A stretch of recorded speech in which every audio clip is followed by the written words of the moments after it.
Okay, everybody. First of all, I'd like to welcome everybody and thank you for joining us today for our virtual and in-person Canadian Kennel Club Annual General Meeting. For those who haven't met me, my name is Tempest Deptouch, and I'm thrilled to be your Master of Ceremonies today, and I'm the Director for Zone 11, BC Southwest. Welcome to beautiful Kelowna. Thank you for all the people that have arrived here from Kelowna. It's amazing. We have staff and we have members and staff, and we're going to be broadcasting live across Canada. And we're going to we are also doing French translation. And for those people who are joining virtually, unfortunately not in the room. And I will ask my director from Quebec, Denise Grosse-Louis, to explain how we're doing that. Bonjour tout le monde. Alors, ceux et celles qui nous Good se morning, joignent à nous everyone. So, en Zoom, for those who are joining us through Zoom, vous allez sur votre écran dans la section du menu où il y a trois petits points. On the menu, there's three little dots. You will find the Ensuite, vous allez cliquer sur CKC AGM Live Stream. Vous allez choisir la langue française. AGM, and you will choose French. Merci beaucoup. So before we begin, I'd like to do a land acknowledgement. I think before we begin, I really would like to be thankful to the land of the Silix, Okanagan First Nation unceded territory on which we gather today. So thank you for them to welcome on their land. Merci beaucoup, Denis. Thank you. So this is our second hybrid AGM. Our hope is that everything runs smoothly today, but please bear with us because technical issues do arise, and we're going to navigate through this new hybrid AGM. We have a full afternoon ahead of us, starting with our keynote presentation by Dr. Claire Wiley. She's the Executive Director of the American Kennel Club's DNA program. We're going to have a short break before moving into our official proceedings after Dr. Wiley's presentation, and we're going to include our reports, club progress, and our member recognition awards. Corinne Walker, Chair of the Board of Directors, will be conducting the official proceedings of the AGM, assisted by Denis, who are Vice Chair of the Board of Directors, who will moderate our question period. Today, we have a very special guest joining us virtually. Is she online? Is she available? She's ready? Good, perfect. From North Carolina, Dr. Claire Wiley is the Executive Director of the AKC DNA program and has been in this role for the past year. Upon completion of her undergraduate work at Yale University, Dr. Wiley entered the University of Pennsylvania, graduating in 2013 with a veterinary medical degree. Prior to joining the AKC, Dr. Wiley was a clinician investigator in a combined board-certified small animal internal medicine residency and a PhD program in the North Carolina State University College of Veterinary Medicine. During this time, she has served as a scientific consultant for the AKC's DNA program. In her studies at North Carolina State, she was also able to investigate the genomic profile of canine bladder and prostate cancer, as well as using molecular diagnostic screening tools for early diagnosis. Dr. Wiley provided expertise in clinical trials and citizen scientist engagement. Aside from her impressive career, Dr. Wiley has also had over 30 years' experience in breeding, showing, and training Portuguese water dogs. We are excited to welcome Dr. Wiley to talk to us about the AKC DNA program. Following her presentation, there will be an opportunity for questions, and if you're joining us remotely, you can submit your questions using the Q&A tab, and it should be on the left-hand side of your screen, depending on your platform. And for those who are in the room, there's a mic located at the center by the door, and you could come up there if you have a question that you want to ask. And with this, I'm going to turn the mic virtually over to Dr. Wiley.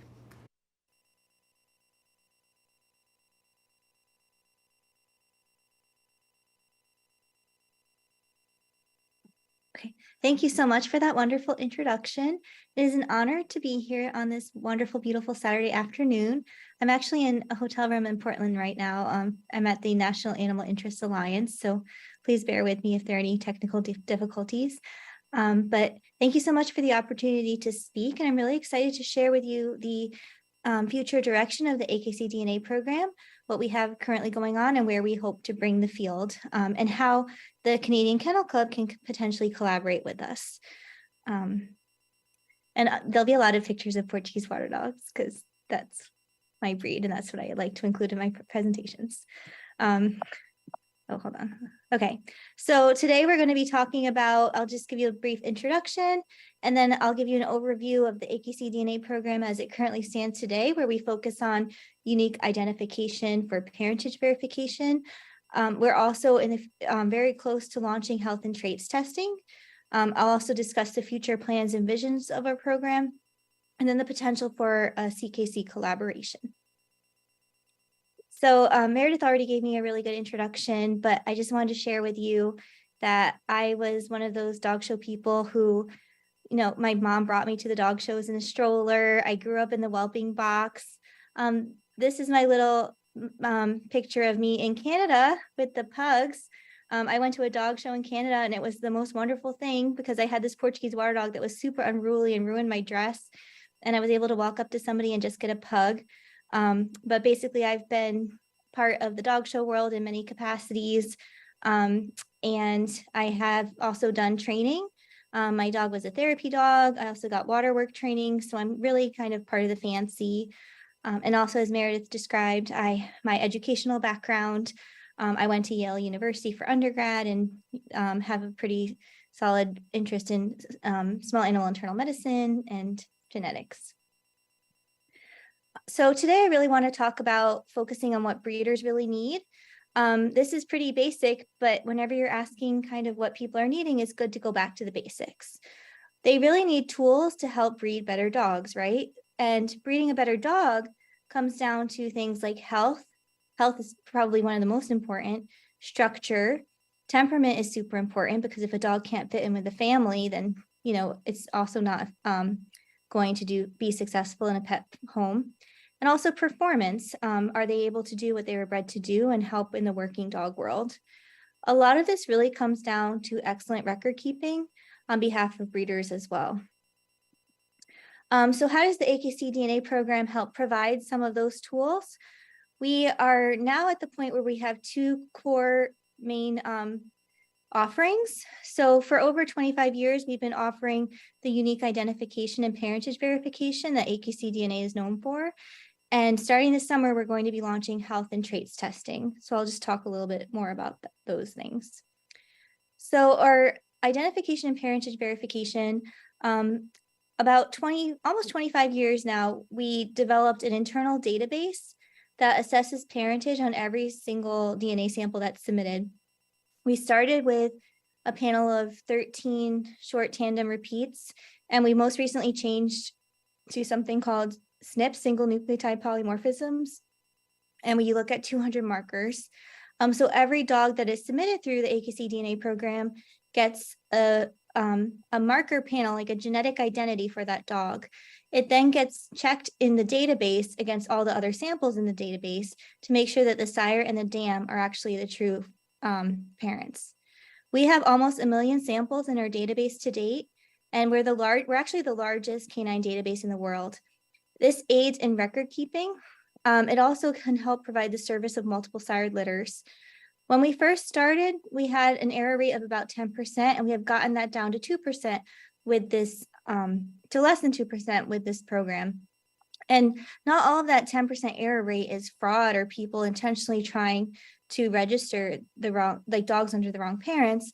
A lot of it is actually just the nature of dogs. Like, I don't know how many people have had accidental breeding through the fence and things like that. And this is a safety net to help protect and make sure that the registry is actually accurate.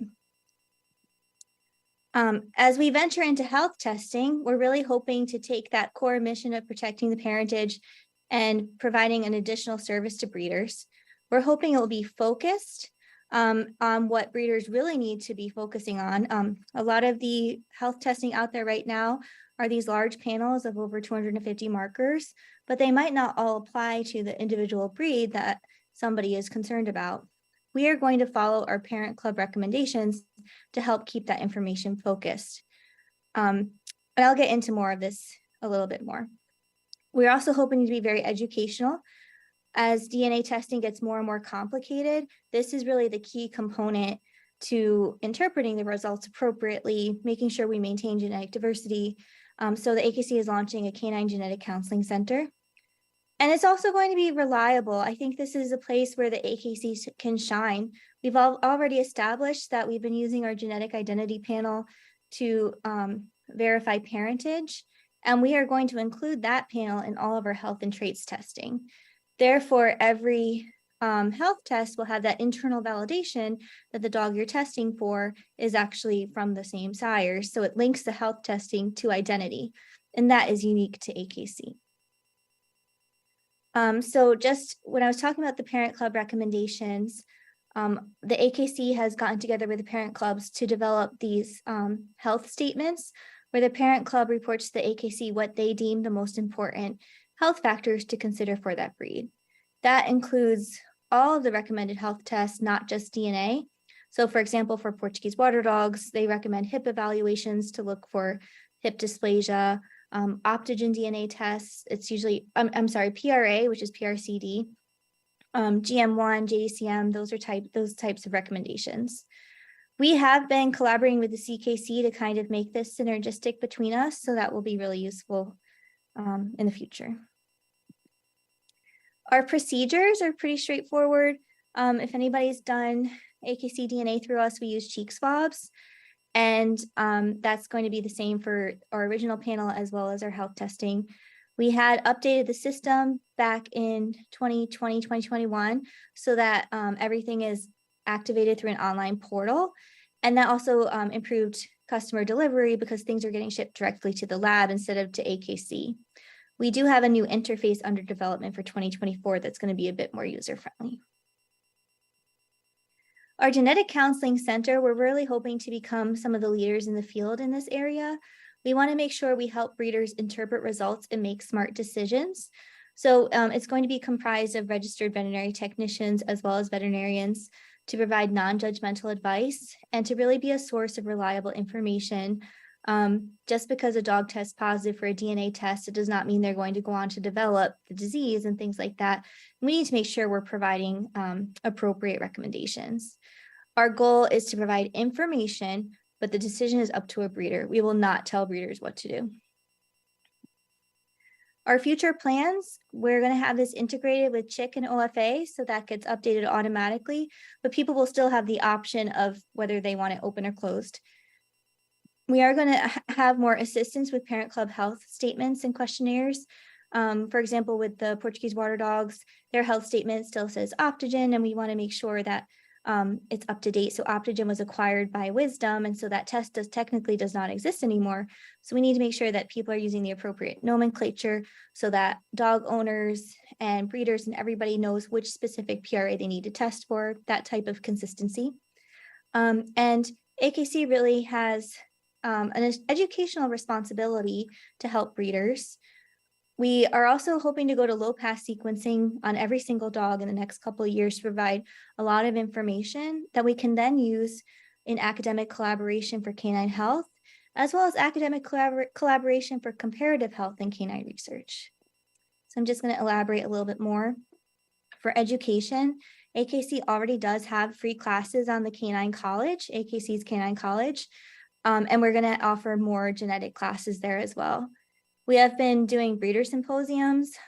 I spoke at the first one at the International Kennel Club dog show in Chicago in January, and then I'll be doing one in Houston and at the IKC in August as well.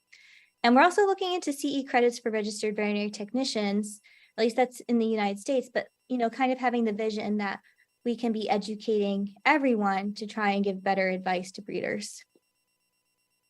This is also part of our larger vision. Right now, a lot of the multiplex DNA tests are on what we call chips, where you can get a good amount of data, but where technology has advanced to the point where we can potentially get a whole genome of information for every single dog submitted to the AKC DNA program. It's a ton of data. So one of the flaws with low-pass genome sequencing, like the way it works, is that you get the entire genome, but in some areas sequence better than others. So you might get one area that has like 200 copies of that genome, but another one might be blank. So complicated statistics are used to fill in those blanks. And so the AKC also feels a responsibility to kind of help that, to accumulate that data and help make that process as accurate as possible. We're going to have expedited data grants as we generate all that data, so we can also expedite canine health research.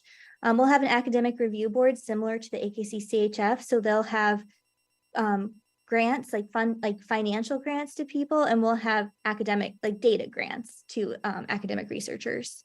And that way, instead of a researcher going out, they identify a disease, they then take a few years to accumulate samples, they then have to perform the sequencing, and then finally, after like 2 to 5 years, they get to bioinformatics.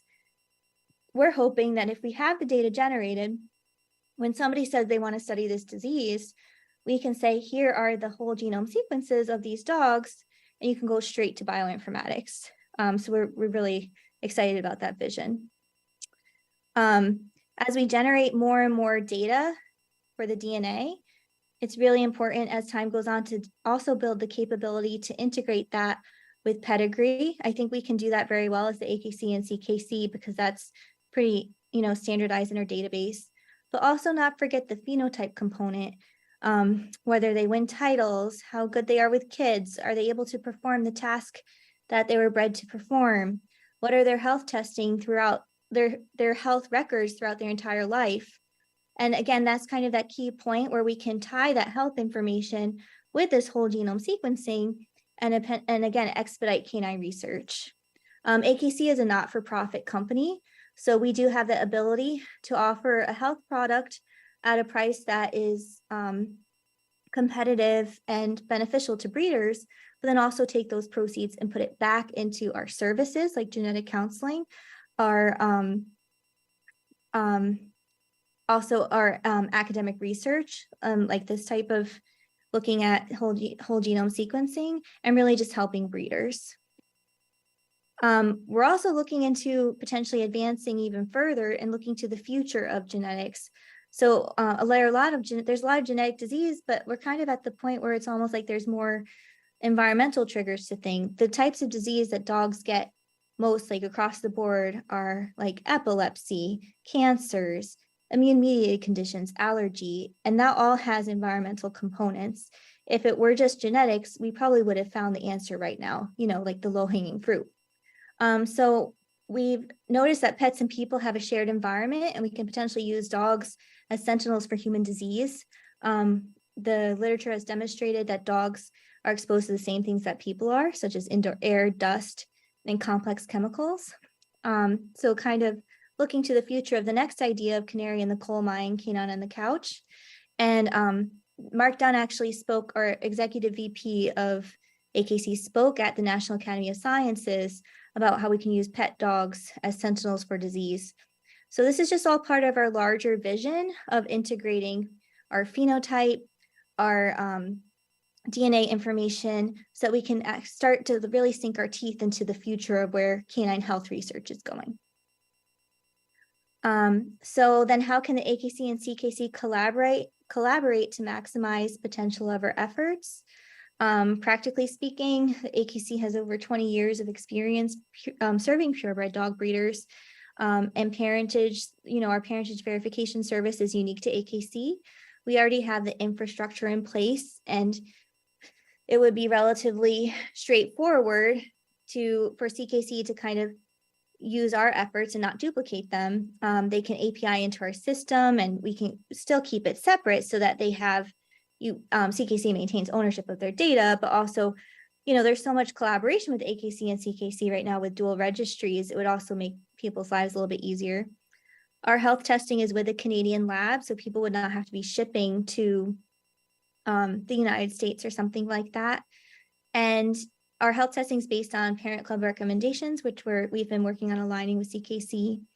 CKC customers can call the AKC's Genetic Counseling Center, hopefully. And I guess most importantly, as I mentioned a little bit, CKC can maintain ownership of their data. We're all here in this together to really benefit dogs, and we're not here to own that data. And we're hoping we can have it be affordable, especially by collaborating and combining our efforts. So I kept it relatively straightforward and brief so we could have room for a lot of discussion and questions. And this is my contact information if anybody would like to reach out to me afterward.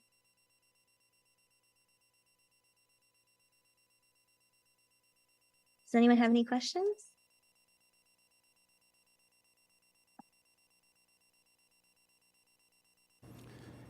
Thank you, Dr. Riley.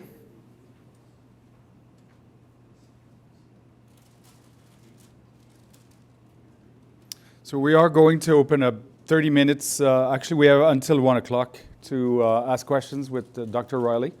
And so we do have questions online. So you'll let me know if we have questions. And before we get the questions rolling, I'd like to congratulate you on your very impressive career. And we look forward to working with you. And glad to see you again. It was great to see you in Orlando and now again today with us. So who breaks the ice? Do we have any questions for Dr. Riley? So just come to the mic and speak slowly because we have interpretation. Yes, my question is, 3-4 years ago we had information from a Swedish researcher on working with cavaliers using DNA, tracking the dogs, and then matching that up with date and cause of death. Do you have the ability to do that? So date and cause of death is right now the AKC does not have that ability to do that. We don't have a very good way of tracking outcomes of dogs. We're very good at having whelping date and having their registry information, but not necessarily follow-up. However, we are expanding breeder toolkit to make it easier for kind of people's pet owners to update their own information so that it can get right back to the breeders and also to the AKC. So we're working diligently to get that kind of information because we know it's important. I think they source their information through... Mention your name. Oh, sorry. Can you mention your name and your, Wayne for the Davidson. record? Thank you. They got their information actually from, in Sweden, they have like a national pet health insurance. So they actually got it directly from the insurance coverage providers. And that way it made it somewhat independent and a lot of data. So right now, a lot of that information is run by our parent clubs. They have parent club health questionnaires, and they also work with OFA to distribute those types of questionnaires. But the quality of those health questionnaires and kind of the contents is very much up to our parent clubs.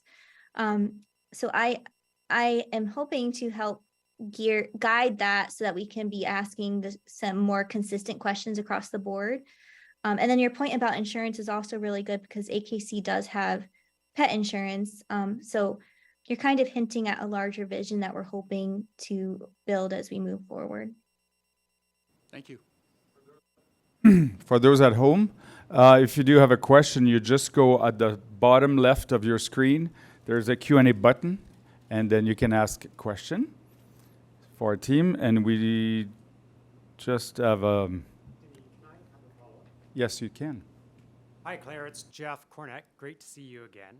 I just want to mention, because I think it's a great point that Wayne brought up, that one of the things you and Mark have talked about, and it was very quickly, you'll have the base data, which you then have the goal of having data research grants.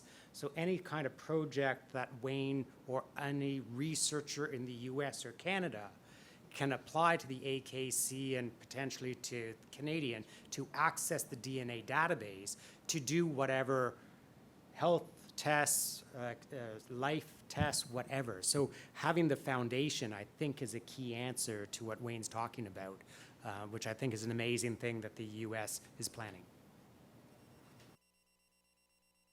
Yeah, thank you for clarifying that, Jeff, because, you know, you can always potentially go back and track the dogs you're interested in retroactively, but getting that data, you know, if the dog passes away, you lose that data, or potentially you, at least for Portuguese water dog owners, for instance, we submitted a lot of our DNA to Optogen to bank it and store it, and then it got sold to Wisdom. So now we have to pay $100 to get our DNA back that we thought we were banking and saving.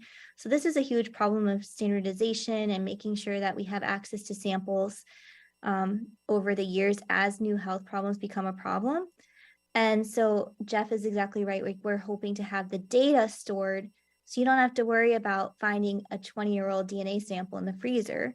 We're going to have it on our database. AKC has already demonstrated that we're really good at maintaining data and infrastructure with our registries. And so it's relatively the same type of concept to save the actual sequencing information. So it's ready, available, and then we can, but like I said, we are building the infrastructure to also track the health.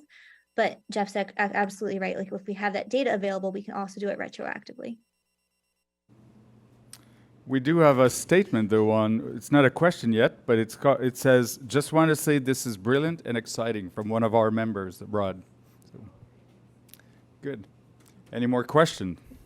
I also want to say the AKC is a club of clubs. And so we're really committed to serving our stakeholders who are dog breeders essentially. So my salary comes from the American Kennel Club, which is paid for by dog breeders. So we're not a for-profit company, we're a not-for-profit. So we're really here to listen to what our breeders are saying and respond to their needs. We don't have to talk to shareholders about why we're not making money, because we're here really for the best interests of dogs. And I truly believe that. I am a small animal internist veterinarian. Like we're here to do no harm and really benefit dogs.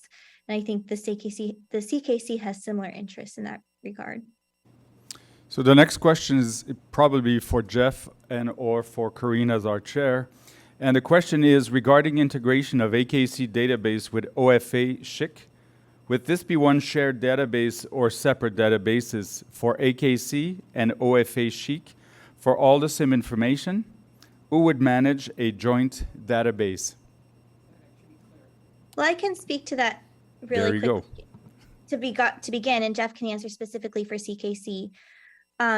Everything, okay, we want to make it very clear. We don't want to scare breeders into thinking that the AKC is going to use health results to tell them what they should and should not do. Everything is confidential and not shared unless a breeder chooses that they want to share it. There'll be options, just how OFA works now. And so nothing is living at OFA. It's just kind of through the AKC essentially.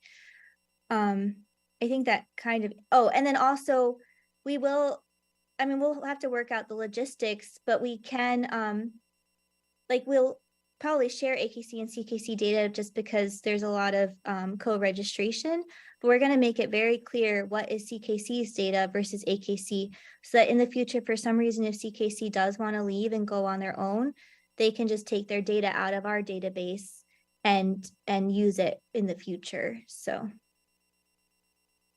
Thanks, Claire. What she said. In addition, I will say it's more important, I think, about the ownership and the use of the data. The actual technology and where it's most efficiently stored and is secondary to the actual ownership and use, and not to get hung up on the technology that is where it's stored.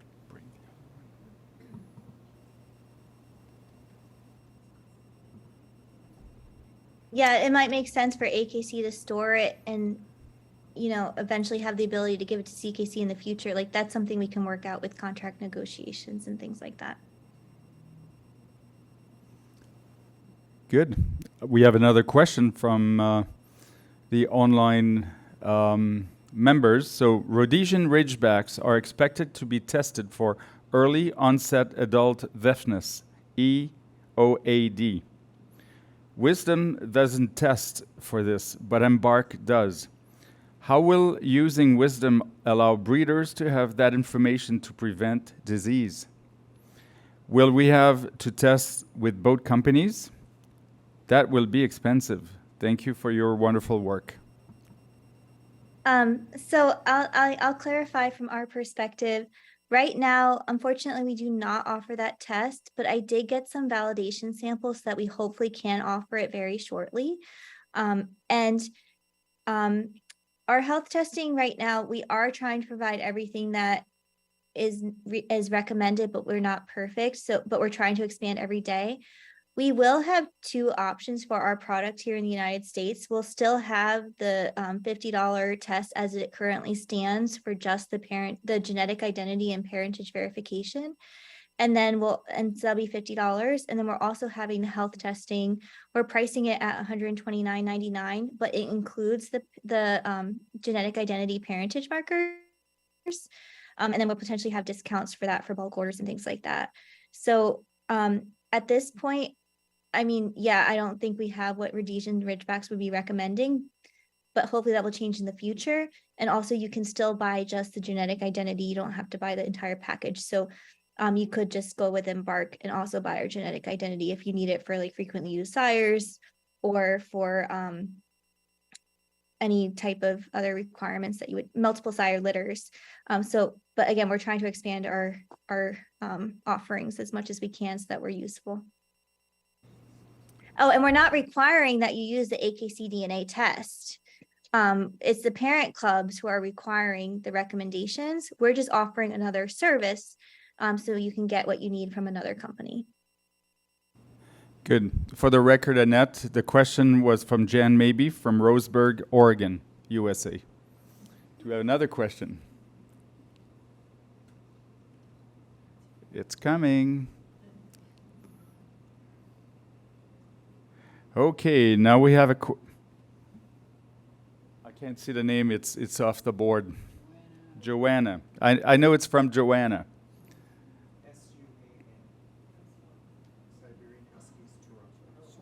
Swan. So Joanna Swan from Toronto.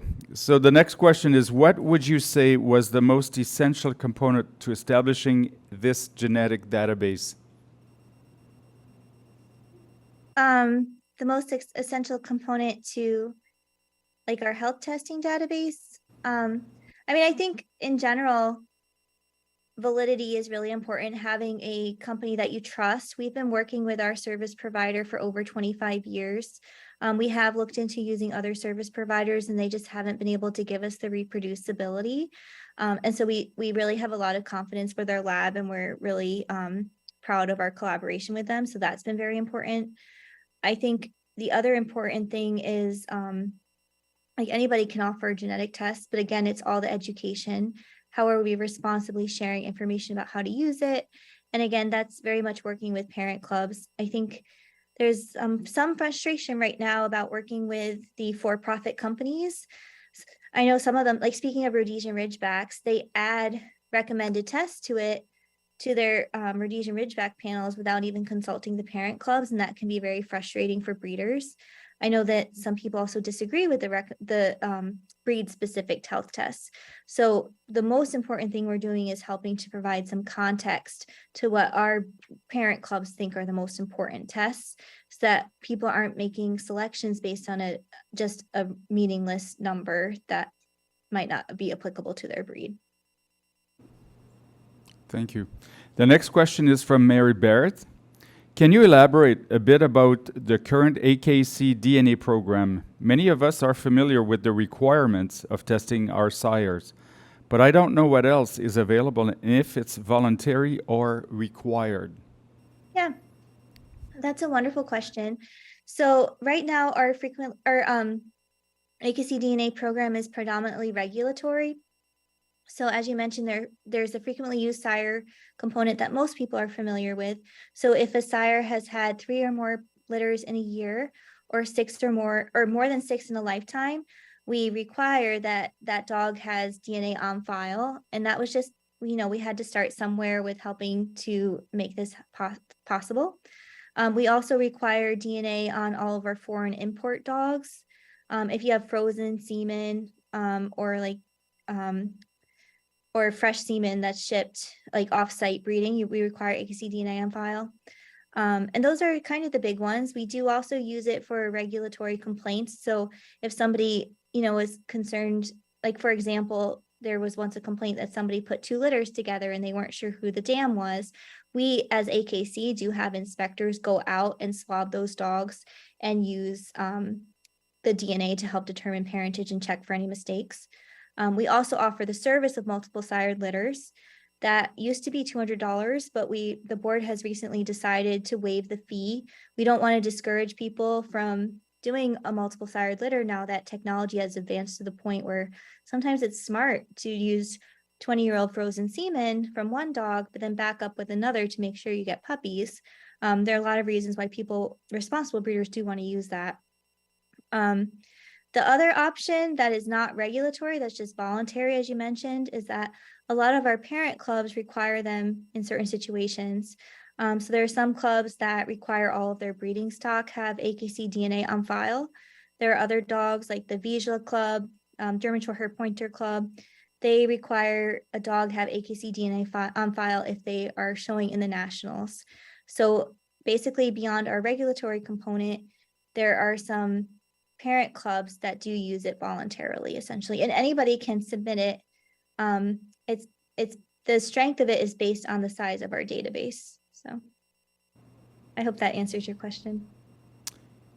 That was an interesting answer, and you should have seen the body language of our chair of registration committee. Oh. Good ideas you're providing. Thank you. The next question is from Josephine Lambert, and the question is, with the new LaFora testing for Bassets, will this be supported by AKC DNA program? So I just got the list of our health tests that we're providing. We're basically using Neogen as our provider, and I'm embarrassed to say, well, not embarrassed, but like I've just been going through the list and comparing what we have to what is it on the parent club recommendations, and I'm almost done, but Bassett's is one of the last one I'm doing, so I'd have to double check that for you. We're just like getting ready to launch, you know what I mean? So it's a work in progress. It is on our list of something we know you are concerned about. So it's coming, I guess. It's coming. If we're not offering it now, we will be offering it. I thought you were looking at your list. I was going to do the Jeopardy music. Because it's just, we have an issue with terminology, right? So as I was kind of saying, like the parent club health statements don't always say what specific test. They say like opt-in, some of the older names. So it's been a meticulous task going through step by step to make sure that we're providing everything. And we started at the end of the alphabet and went to the beginning, and we are not quite at Bassett's, but I'm like pulling it up. Now I can do it.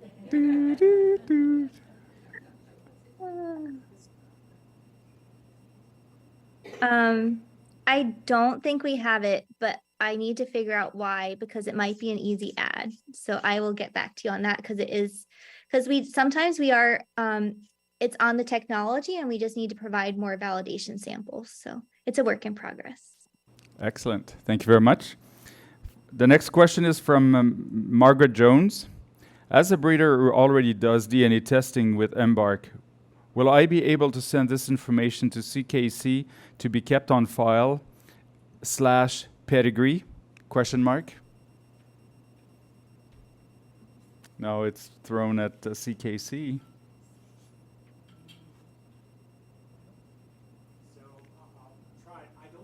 Far enough along in our own DNA program to be able to answer that question with accuracy. One of the things that we like about the AKC's program is the scale that they have allows them to do their own program rather than Embarks or Wisdoms. They have a provider, but the provider does what the AKC thinks is best based on the parent clubs. So we need to learn more about that. We need to also take their 20 years of learning of how they use DNA on the registration side before we make any firm policies on how we're going to expand beyond just the registration committee examination kind of thing. So it's a great question, but we're not yet ready to answer it. Yeah.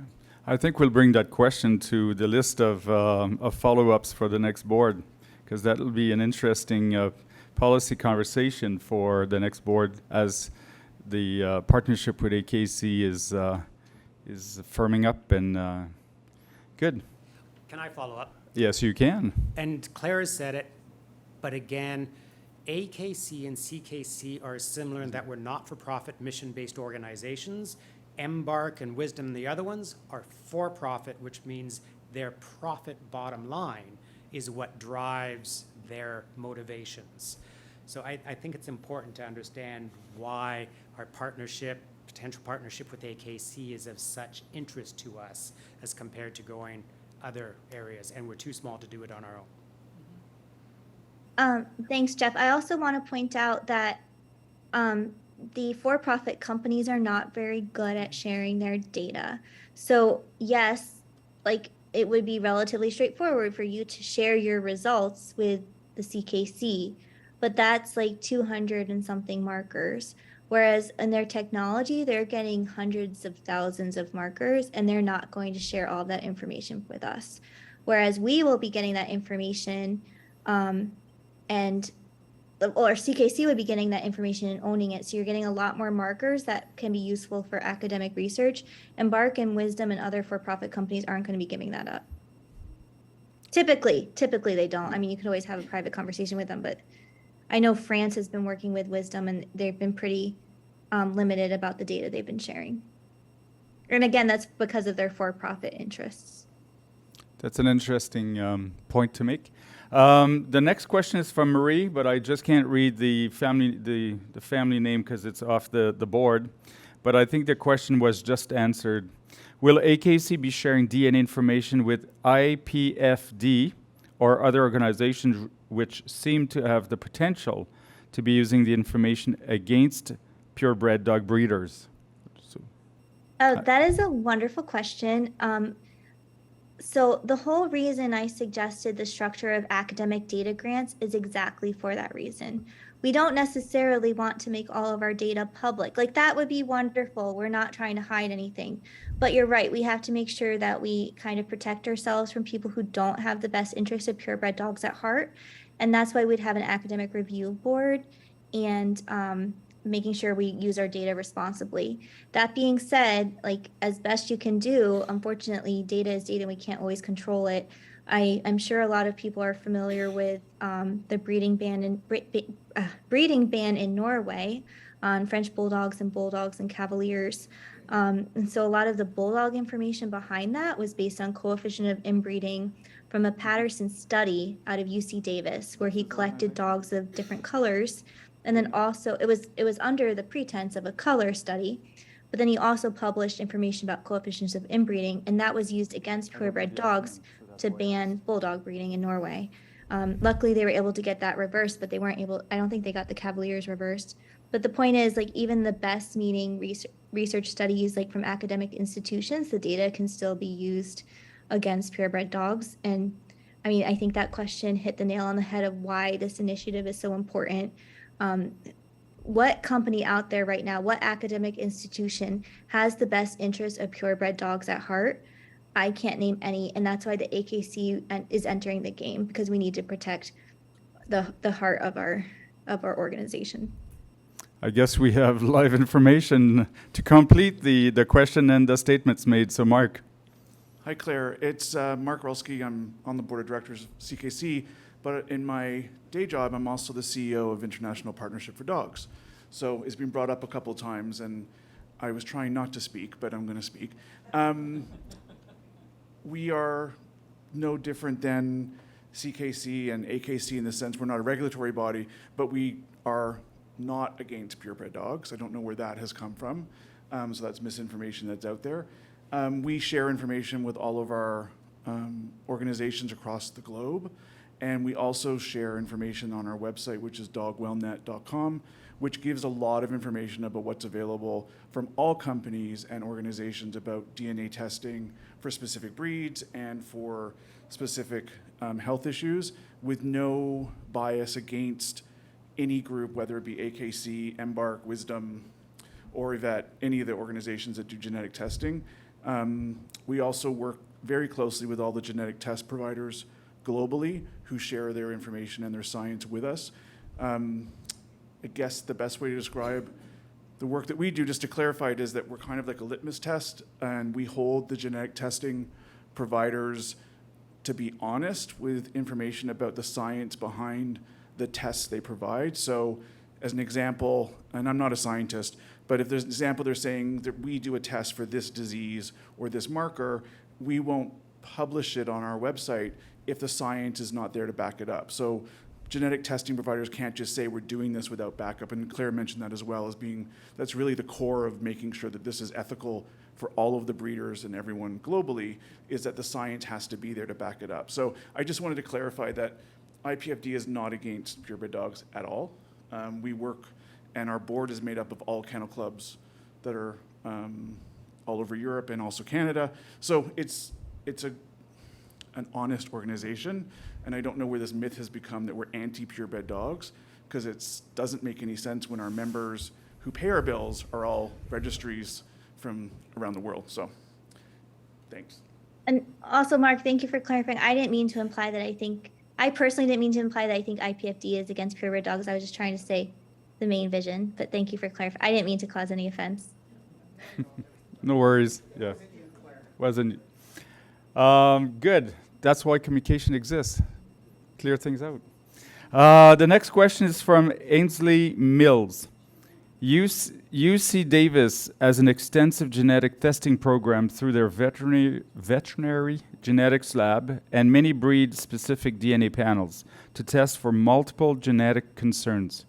Does AKC plan to have breed-specific health testing panels for all breed recommended tests? That's a wonderful question. So one of the things that AKC is really committed to is providing a cost-effective test. And when you do those breed-specific a la carte tests, they are less cost-effective. So essentially, we're trying to provide things on one technology to make it as efficient as possible. So we're not going to be structuring it the same way. We're structuring it the same way where there's one multiplex test that you can buy that will give you certain things. And it's partially to keep it economical and streamlined. We potentially could expand further in the future, but that's our current model as it stands. Good. The next question is from Mark Edwards. Will this give us the ability to run breeding COIs? Coefficient of inbreeding. So we do not have that on our current offering, but we are launching kind of a pilot program, and we're going to get breeder feedback as we move forward. And so, I don't know, COIs are one of those things that have their pros and cons, and there's a lot more that goes into breeding than just a COI. So I guess stay tuned. We're still a work in progress. No more question from the gallery the virtual gallery. Any questions from this room? Am I allowed to have one? Yes, go ahead. That's my question. Do you prefer white or red wine? No, it's a joke.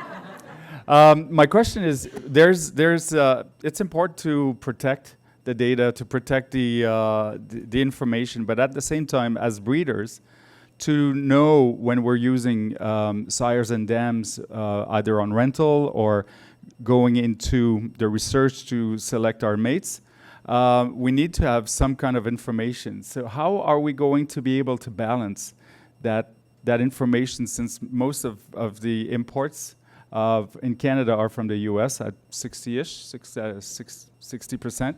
So how are we going to do that balance without compromising some of the elements that you mentioned?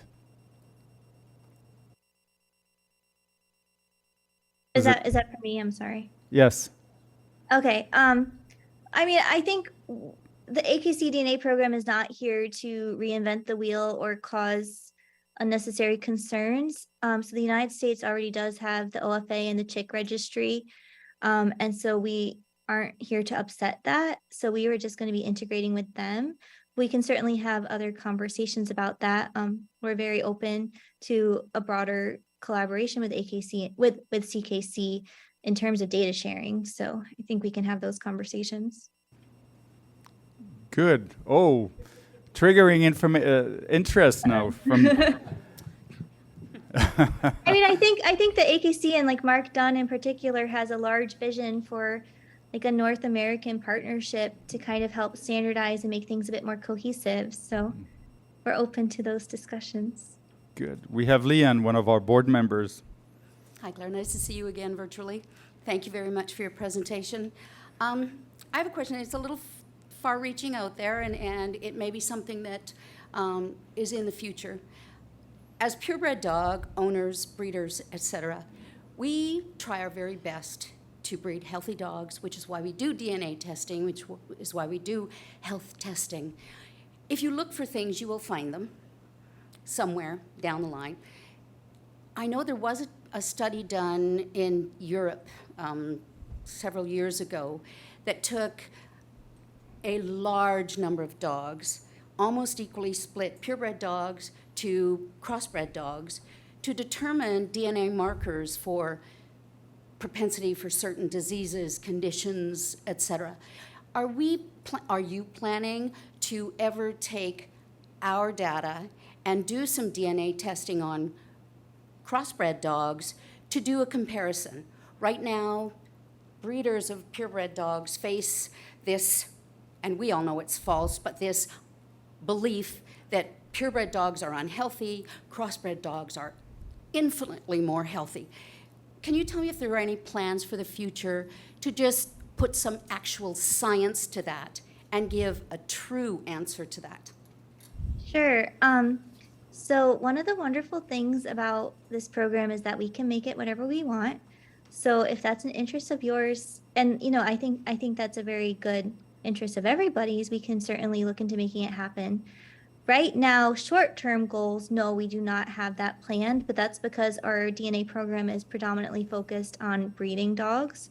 But AKC, as you know, does have canine partners, does have pals, and we're even potentially looking in the future to having like a canine heritage test. I know that's really controversial, but we almost feel like we have to have an answer to the embarks and wisdoms of the world that are trying to almost potentially serve as an existential threat against the registry, and we have to push our own narrative about how those are only as valuable as the reference panel and nothing really replaces the registry. Breeds are defined by clubs, really, and those breed definitions can vary from country to country, right? So I do think that type of study could be very interesting for us. And it would be relatively straightforward to potentially implement. Right now, the AKC DNA program does not have plans to do our own bioinformatics, but we do have plans to fund additional canine research. So I could see that potentially as being something where we can take some of our proceeds and put into that type of study. Thank you very much. And as if the CKC is part of us, we are also open to CKC feedback and how we move forward with these things, or CKC could invest their proceeds into that type of research as well. So lots of really amazing potential. Yep, there is. Final question? No more question from the virtual gallery and in this room. Anyone else has a question for Dr. Riley? Nope. So on behalf of the CKC and our members, thank you again, Dr. Wiley. Our partnership with the AKC is very much appreciated. We thank you for your partnership with regards to DNA and know there is so much we can do both to learn and benefit from you and your AKC experience. We'll now take a 33 minutes break.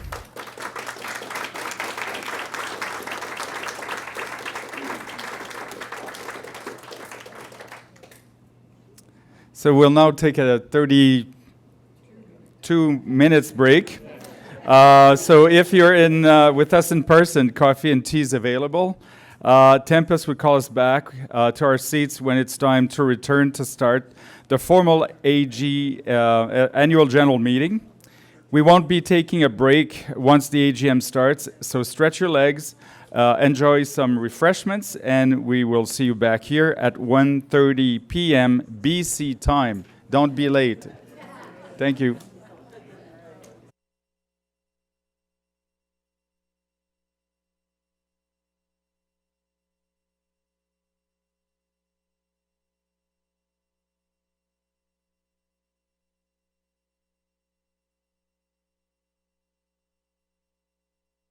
Thanks, everybody. We're going to go live again across Canada. So I'd like to introduce two special guests today. We have Jim Deptouch and his standard poodle, Ebony. And we have Heather Parsons and her Dalmatian Danger, because it wouldn't be a CKC event without some amazing dogs. So I want to thank you both for joining us, and you can take our voting partners back into the audience. Thanks, everybody. I'll take my notes. You take that.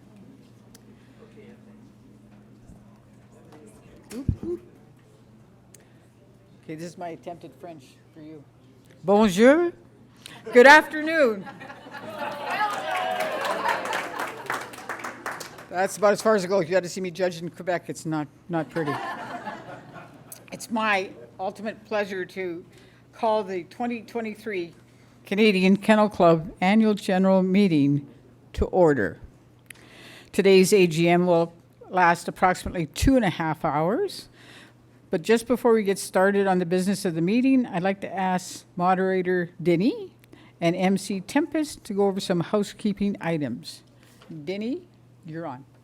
You get to do the French part. I do it, but I wouldn't want to. Alors, bienvenue à tout le monde pour ceux et celles qui Welcome sont back for à la maison everyone, for et qui those nous écoutent who's virtuellement. at home Pour and avoir listen to accès à us l'interprétation virtually, simultanée, to have allez dans la the barre menu. simultaneous Vous allez voir 3 petits interpretation, points, go vous to the cliquez menu dessus, and c'est you will see marqué 3 little stay dots signed in, and yes, I it will will. be marked CKC AGM Livestream interpretation. FR pour français. Donc, vous cliquez sur le petit icône et ça va vous So you amener can à click on l'interprétation French and simultanée. you will have the Bienvenue. French version of our meeting. Welcome to Merci all. beaucoup. Thank you very Denise. much. And so this is going to be the official part. If everybody, again, can turn off their cell phones. And eventually, for questions, you're going to be approaching the mic at the back. And we also have a tab for Q&A on the left-hand side of your virtual screen. So welcome, everybody. And I'm going to turn you over to Corinne Walker, our chair of the board.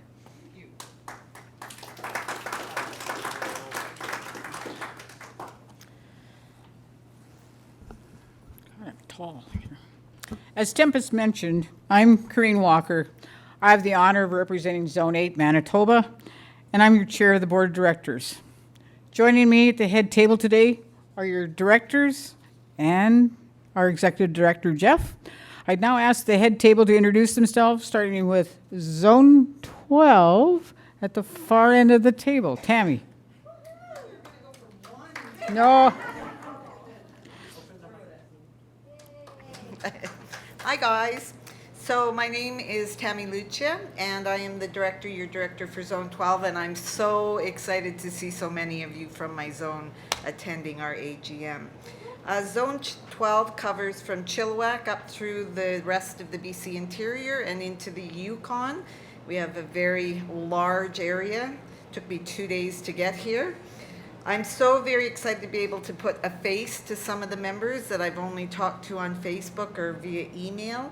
And today I'd like to personally thank each of you for taking the time out of, I'm sure, your very busy days to come join us at the AGM.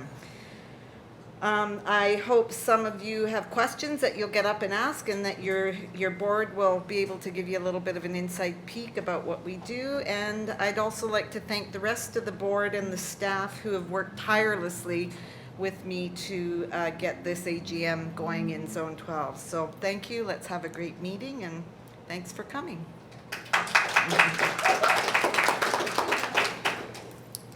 Oh, he's, Don't touch. okay.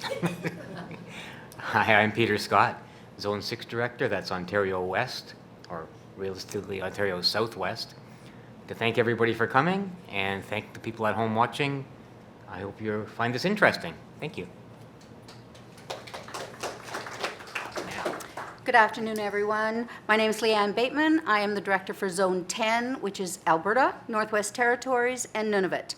I'm very pleased to be here. I love Kelowna. It's always one of my favorite places to come and visit.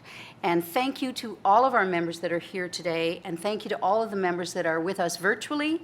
I hope you'll enjoy the meeting, and yes, whether you have questions here, whether you have questions on our virtual platform, please talk to us. We want to hear from you. Good afternoon, everyone. My name is Dave Gilmore. I'm the Director for Zone 9, Saskatchewan. I don't have a lot to say other than it's been a privilege and an honor to serve on this board. This is actually my 9th year, and it actually will be my last term. I have to leave the board after this year, but it has been a wonderful experience, and I look forward to what's ahead in the future for the CKC.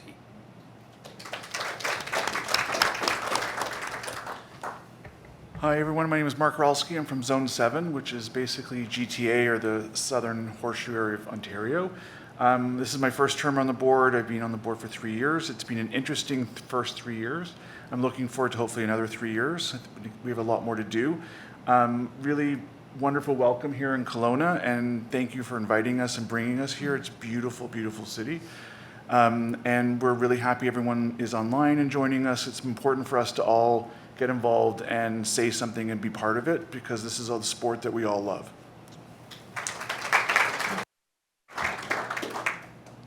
Hi, everybody. Of course, I'm Tempest Eptouch. I'm the Director for Zone 11, which is BC Southwest, covering Vancouver Island, the Lower Mainland, and the Sunshine Coast. I want to welcome all of my people from my zone who have joined us virtually and who are here, and all of those people across Canada. I'm glad that you're participating with us in beautiful Kelowna, and I hope you have some great questions, because that's what your board's here for. Thank you, everybody. Welcome. Right? Frank. I'm Frank MacArthur. I represent Zone 1 at the very other end of the country. I represent Nova Scotia, Newfoundland, and Labrador. I have, Kelowna has given us a lot of the same type of land and water that we get in Nova Scotia and Newfoundland, and it's my first term on the board. It's been a great 3 years. Got to meet a lot of people throughout my zones, and I'm very pleased to represent my zone, and very pleased that some of my members are virtually online today. And welcome to the people that are here in person from Kelowna, and the hospitality has been fantastic. And like everybody else said, we hope you ask questions. And me being a very quiet person, I don't ask too many questions. So anyway, just want to welcome everybody and hope we have a great meeting. Thank you. I'm Richard Paquette. I represent Zone 4, Ontario North, which stretches from just north of the GTA all the way to the Manitoba border.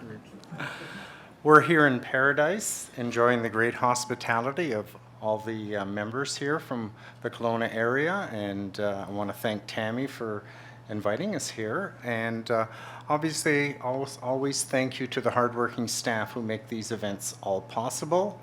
So again, please get engaged today, ask some questions, and thank you all for being such passionate, dedicated, preservationalist breeders.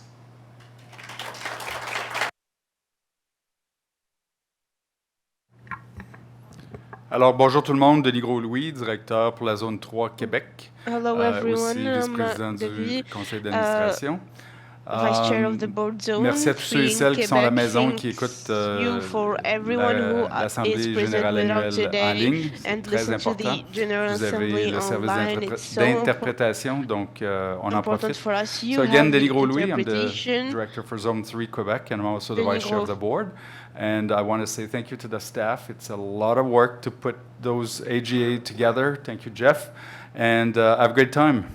Thank you and welcome to Kelowna. Good afternoon, everybody. It's a pleasure to be here. I'm Jeff Cornett, your Executive Director. It's wonderful to be up here with the board, but I also represent your dedicated and very knowledgeable staff team. So on behalf of the staff team, thank you very much to this board. Thank you for all of the members, and it's a pleasure for us to support you in all of our endeavors. Thank you. Unfortunately, our director from Zone 5, Alistair Sutherland, could not attend this weekend due to a death in the family. Also, Paul Oslich, our director from Zone 2, was also unable to attend. I have the pleasure to introduce our Audit Committee Chairperson, Melanie Towell, who is seated in the audience. Please stand for a moment. Thank you. Also, we have the pleasure of Sylvain Sever, our Registration Committee Chair, with us today. Sylvain, would you please stand?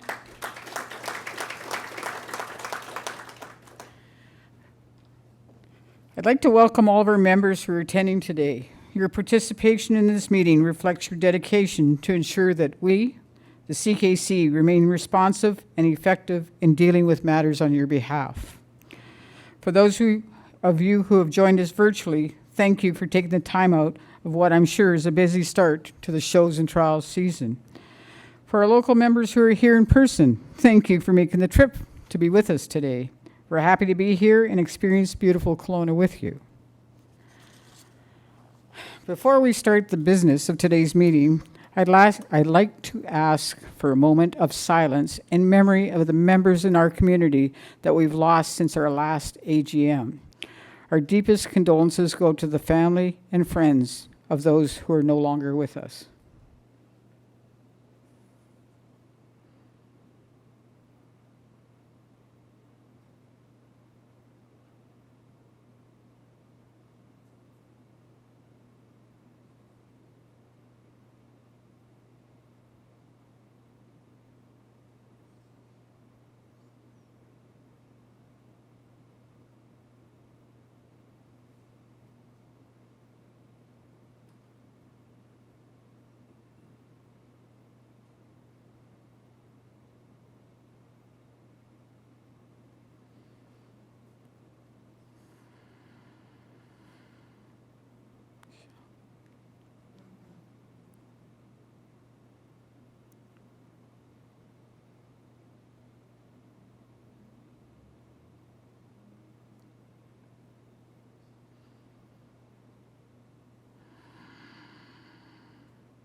Thank you.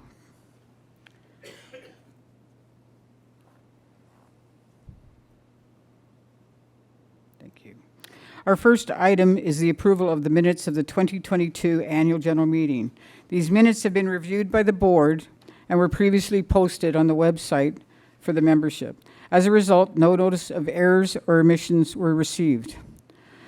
Unfortunately, at this time, only the members who are present in person are eligible to vote. In the 2022 referendum, CKC members voted to approve bylaw amendments that will allow for electronic voting at our AGM meetings. However, these amendments will not come in effect until approved by Ag Canada, so we're still waiting on that. So you're the people that are going to vote. That being said, so for the members that are in the room with us today, I'm going to ask you to vote on the following motion by raising your hand. The motion is, it has been moved by Mark Rolski and seconded by Frank MacArthur that the minutes of the 2022 Annual General Meeting held on June 1st, 2022 be adopted as circulated. If you're a member, please raise your hand if you are in support of this motion. Awesome. Thank you. Please raise your hand if you're against this motion. No one? Excellent. And anyone wishing to abstain? Good. Thank you. The motion is carried.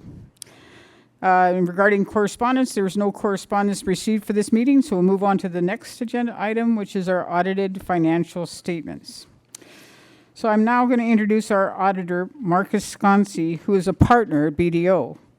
He's going to present the 2022 audited financial statements. After his presentation, he'll take a few minutes to address any questions, any audit-related questions from the membership submitted through the Q&A feature on the left-hand side of your computer screen or by approaching the mic in the meeting. If you do ask a question from the room here, we ask you to please say your name and your zone, just for our recording secretary.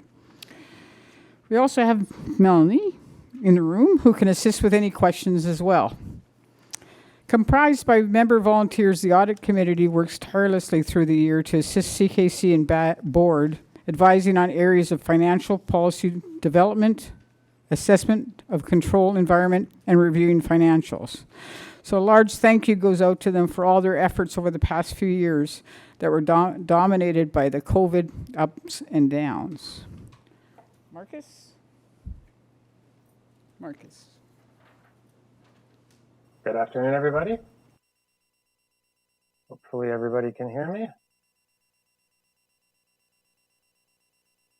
I'm just trying to get my screen so that I can see the presentation. If you give me a moment, please.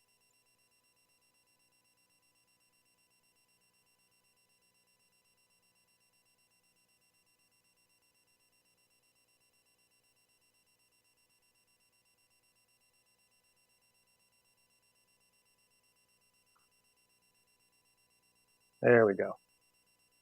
All right. So hopefully everybody can hear me. Pleasure to be with you this afternoon. I'm here to present to you the results of the December 31st, 2022 audit. And before getting into that, I just wanted to say from a high level perspective, we had another very successful audit this year.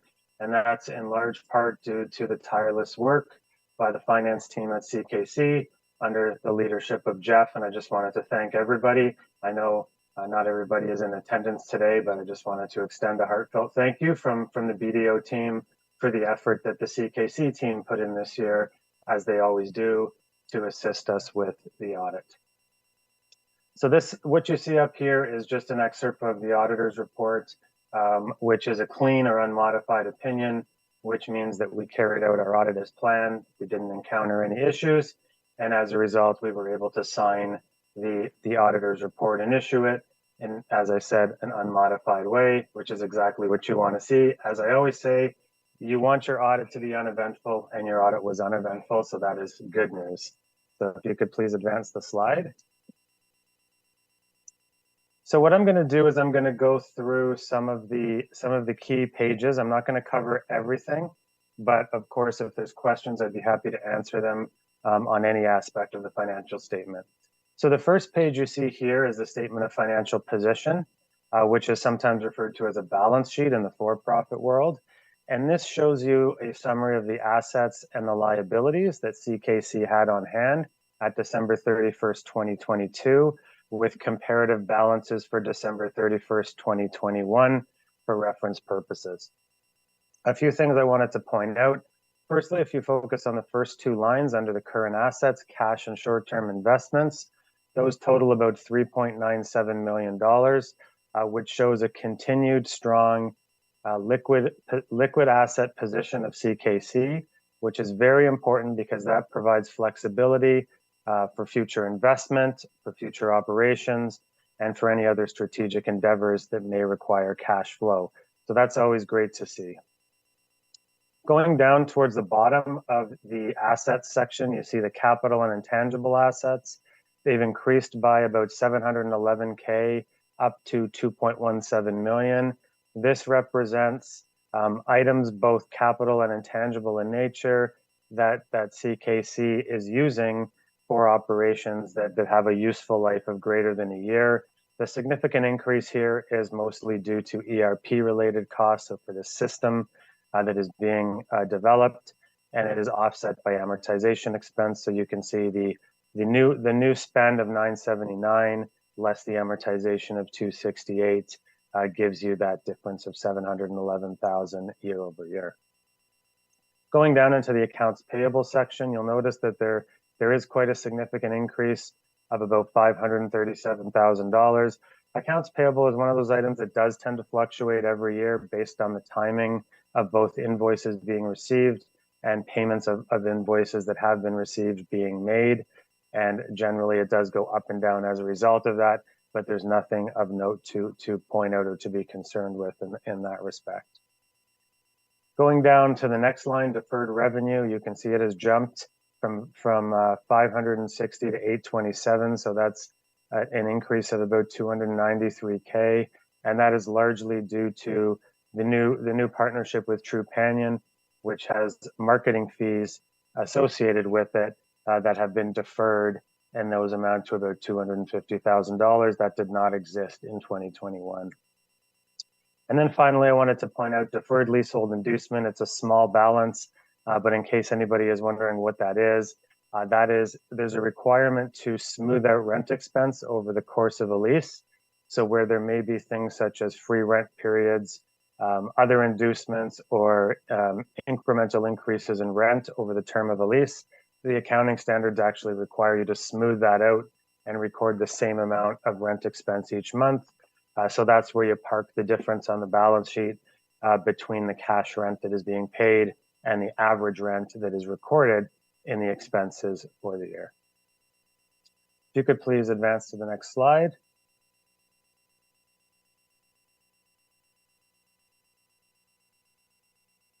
This next page is the statement of operations.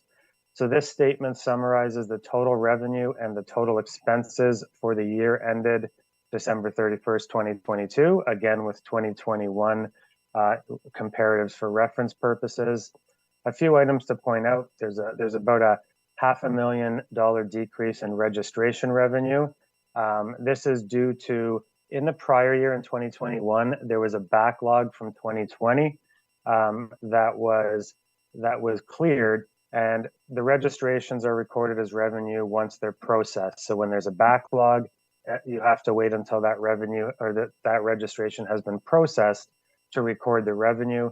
As a result, 2021 had an unusually high balance due to that backlog from 2020 being processed and therefore recognized. But there is actually a net increase to registration. So that is slightly offsetting that backlog. So the story that I think everybody would be looking to hear is that the registrations have actually increased, and it is just that backlog being cleared that creates the optics of the decrease. Going further down, you see a $654,000 increase in shows and trials revenue. That is due to the lifting of COVID restrictions and getting back to being able to have in-person dog shows, and therefore bringing that revenue back on the table for CKC. So that's great to see. Overall, we see total revenue is up by about $284,000 to $7.633 million. Going down into the expenses, a couple items to point out. There's about a $204,000 increase in IT support expenses. This is due to additional software licenses being purchased, as well as the requirement for some additional IT support during the year. Communications expenses has gone up by about $181,000, and that's due to a new website and outsource strategy expenses. So overall, the expenses have increased by $635,000 to the $7.289 million total that you see in front of you, creating an excess of revenue over expenses for the year of just over $344,000 in comparison to $771,000 in the prior year. So that's still very strong. As much as there is a decrease, I think we had an unusual excess in the prior year, largely due to that registration revenue backlog that I noted previously. So that is a very strong position and something that the membership should be very proud of, that you see that strong excess for the year. So if you could please advance the slide to the next page. This page is the statement of changes in net assets. The net assets represents the difference between the total assets and the total liabilities that were on the statement of financial position. And it's essentially an accumulation of the surpluses of CKC since inception. And there are some specific funds that you see in this statement in front of you that have been put aside for specific purposes. There is a DNA registry fund, which has a small balance of 9630. Invested in capital assets, that 2.1 million, that represents money from the surplus that has already been spent on capital assets, that as those are depreciated over time, will eventually use that surplus. So that's why they're being segregated here. We have the junior handling fund, which had a small expense during the year to get the fund balance down to 5041. And then finally, the unrestricted funds, that $2.4 million, that represents funds that are available for general use that can be used for any strategic or operational purpose that is required by CKC. So that is a very, very healthy position to be in. And again, something to be very proud of as a membership, that the financial stewardship of the organization has put you in a position to have that very strong, unrestricted net assets position. If we could please advance to the next slide. This is the statement of cash flows. I won't go into too much detail on this, but this summarizes the sources and uses of cash during the year. And as I highlighted previously, cash is a very important indicator of financial strength and financial flexibility, more so than anything. And the one line I wanted to point out is that first subtotal, the 1.3 million. That is the cash that was generated from operations. So before spending anything on capital assets or on other strategic purposes, there was a $1.3 million generation of cash from the operations of CKC. And I think that's very important because it shows the very strong cash position that I talked to earlier, and that it is being generated from the operations. And then, of course, $979,000 was spent on capital assets.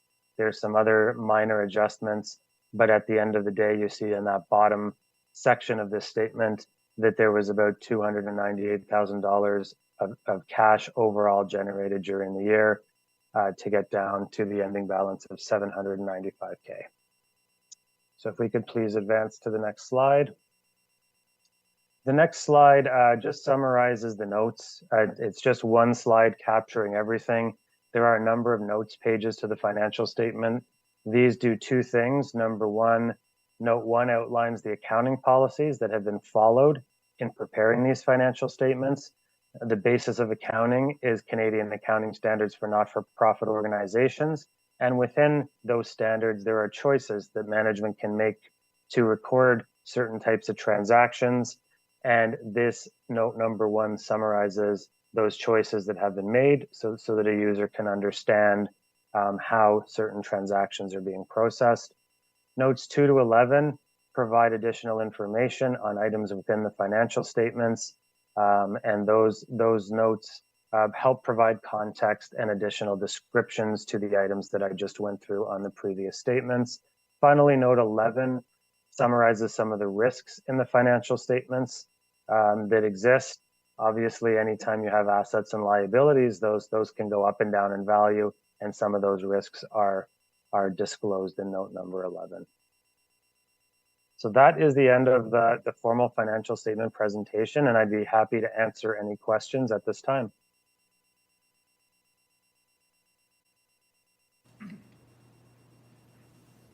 Thank you, Marcus. Do we have questions from our members online? We don't. Not for now. Do we have questions from the room?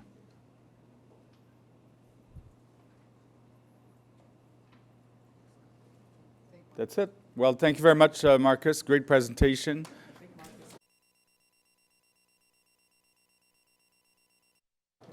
Marcus will be our by-elections officer. Good. Oh, one more slide. So let's go back to Marcus.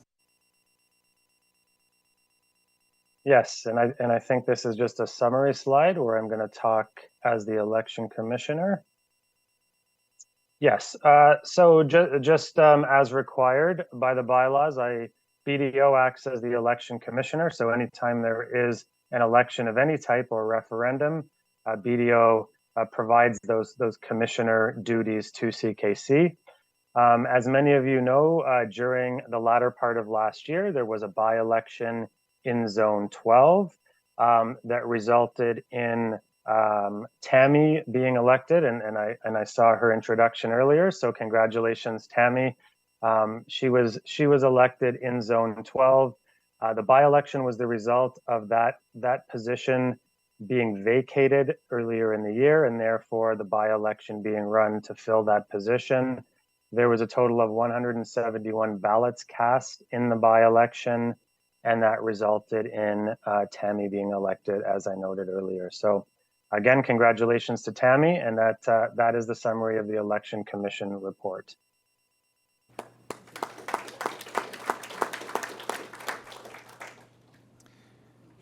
Thank you, Marcus.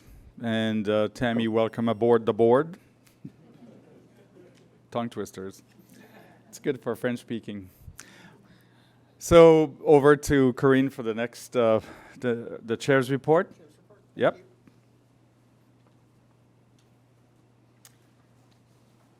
Good afternoon. Try this again. I think back to the beginning of 2022 and reflect on how uncertain everything was. There we were, in the middle of another wave of COVID, which was threatening our way of life, including the upcoming shows and trials season. Fortunately for us, spring came, situation improved, and we were back into the swing of things. The highlight of the year was being able to return to the shows and trials, see our dog show family again, and to participate in the sport that we love. The kindness shown to each other and the sportsmanship both inside and outside the ring was heartwarming. It was obvious to me that we'd all regained a part that we were desperately missing. As a board, we're finally able to return to in-person board meetings and hold robust discussions. As a national organization, we had the pleasure to travel to beautiful St. John's, Newfoundland for our first ever hybrid AGM. It was a truly enjoyable weekend. Thanks, Frank. Not only did we have good participation at the AGM by CKC members, but we were also welcomed by local club members who treated us like family and showed us everything St. John's has to offer. I just want to warn you guys, they make you kiss a fish when you go there. I was the first victim. As a board, we moved on to several significant projects. Last year, we announced the Integrated Breed Health Program. And in the years since then, we have launched the first phase of the breeder education portion. Jeff will present a more thorough update during his ED report in a couple of minutes. Our board also championed the move from our old office to our newly renovated office on Eglinton Avenue West. In addition to being on the ground floor, which is well suited for our canine visitors, the new space has a smaller footprint to accommodate hybrid workforce and has resulted in a substantial rental savings. And we're talking substantial rental savings. In November, we held a special referendum, and thanks to all of you guys, we had a very impressive voter turnout. With your votes, 6 new breeds will be fully recognized, along with several proposed bylaw changes. In addition, 38 ROE's rules of eligibility were also approved. Our executive director, Jeff, is now in his 3rd year with this organization, and he's led our staff team through the difficulties of COVID, the event processing backlog, and several IT-related challenges. Our dedicated staff, most of whom are active CKC members, are now serving you in both French and English across Canada. Thank you to our CKC staff, the volunteers who serve on our councils and committees, and to my fellow board members who have all gone above and beyond in giving up their time to attend meetings, answer inquiries, communicate to fellow members, and be the go-to persons within their zones. Thank you guys for having the passion to sit through hours of Zoom meetings, read hundreds of pages of meeting materials, and stay current on complex and ever-changing issues. We're halfway through 2023 already. This fall, we'll participate in a general election for the 2024 to 2027 Board of Directors. I encourage every member to exercise their right to vote in this general election. Consider becoming involved in your club. Participate in a council or committee, or put your name forward to run for zone director. The talent required to further the efforts of the CKC are varied and require all of us to work as a team to move our organization forward. More information concerning the general election will be available shortly, so watch for member e-blasts and check out the website for updates. The best is truly yet to come for our club. With new strategic projects, our ongoing member growth, and new breeds being recognized, the future really looks bright. Thank you all for entrusting us with your club. We will continue to strive to meet and exceed your expectations. To speak on some of the work to come, and some of it that's already underway, I'm going to turn the mic over to our Executive Director, Jeff Cornett. Thank you.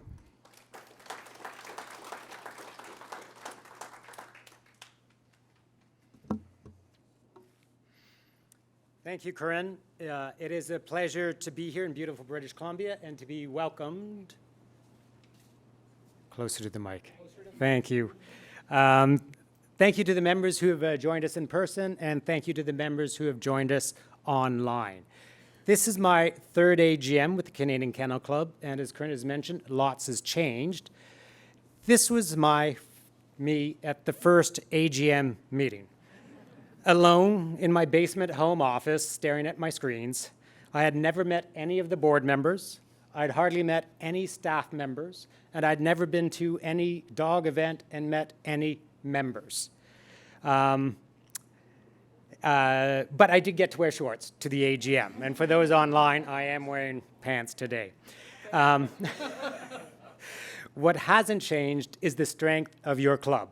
Your club is 135 years young. You have strong, solid finances. You have growing membership. You have more than survived COVID. You have come out of what truly was a terrible time in all of our lives, stronger than before. And yes, we do have challenges that take up a lot of our resources and focus.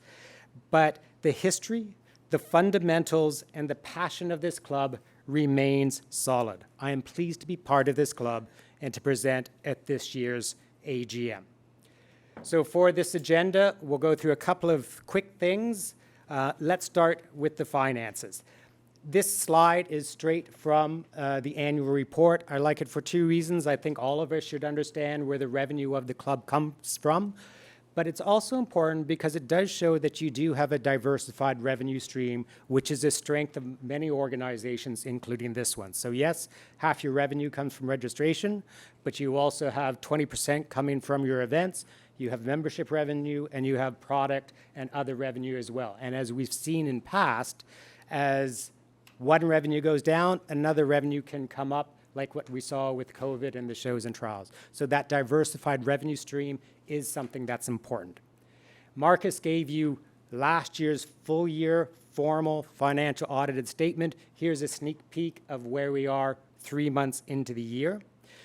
I do want to say that this organization does have a very good, disciplined budgeting process. It starts in July.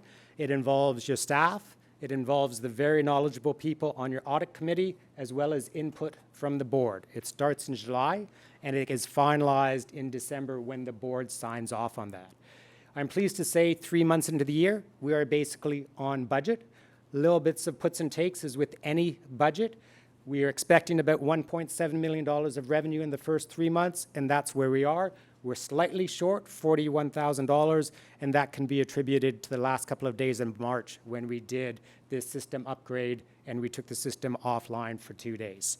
We'll talk more about that later on. Expense side, we are also basically on budget.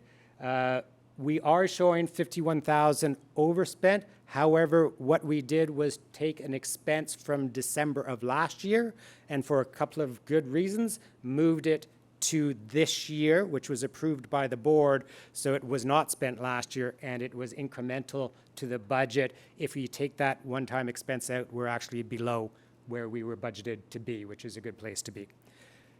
So operational, again, very high level. I talked about your membership growth. It is a good news story. The top graph is the pace of membership renewal this year. We are 6% higher with our membership renewals than we were at the same time last year. The second chart shows you the growth in your membership. So in 2020, you had 16,600 members.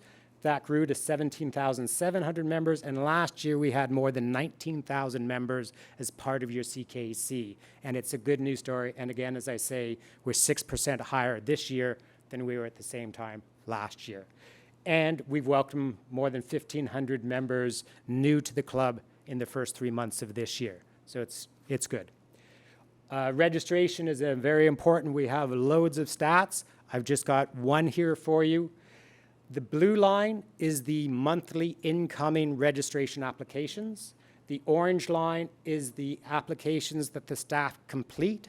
And then the gray line is the number of applications that are open at month end to give you a sense of how many are being worked on at any given time. When I first came in at the January 2021, before this graph, we were more than 20,000 applications that were trying to be worked. We brought that down in the first 6 months of 21. Since then, we've set 5,000 as our benchmark of how many applications we want open. That's gone down to 4,000, and course of this year, we've actually brought that down occasionally to below 3,000 applications. The turnaround time is very quick. Also, at any given time, half the applications are in the members' hands. We're waiting for consents, we're waiting for documentations, we're waiting for payment, and so the staff are waiting to actually get more information from you, be able to. But so overall, registrations has been a very successful service level.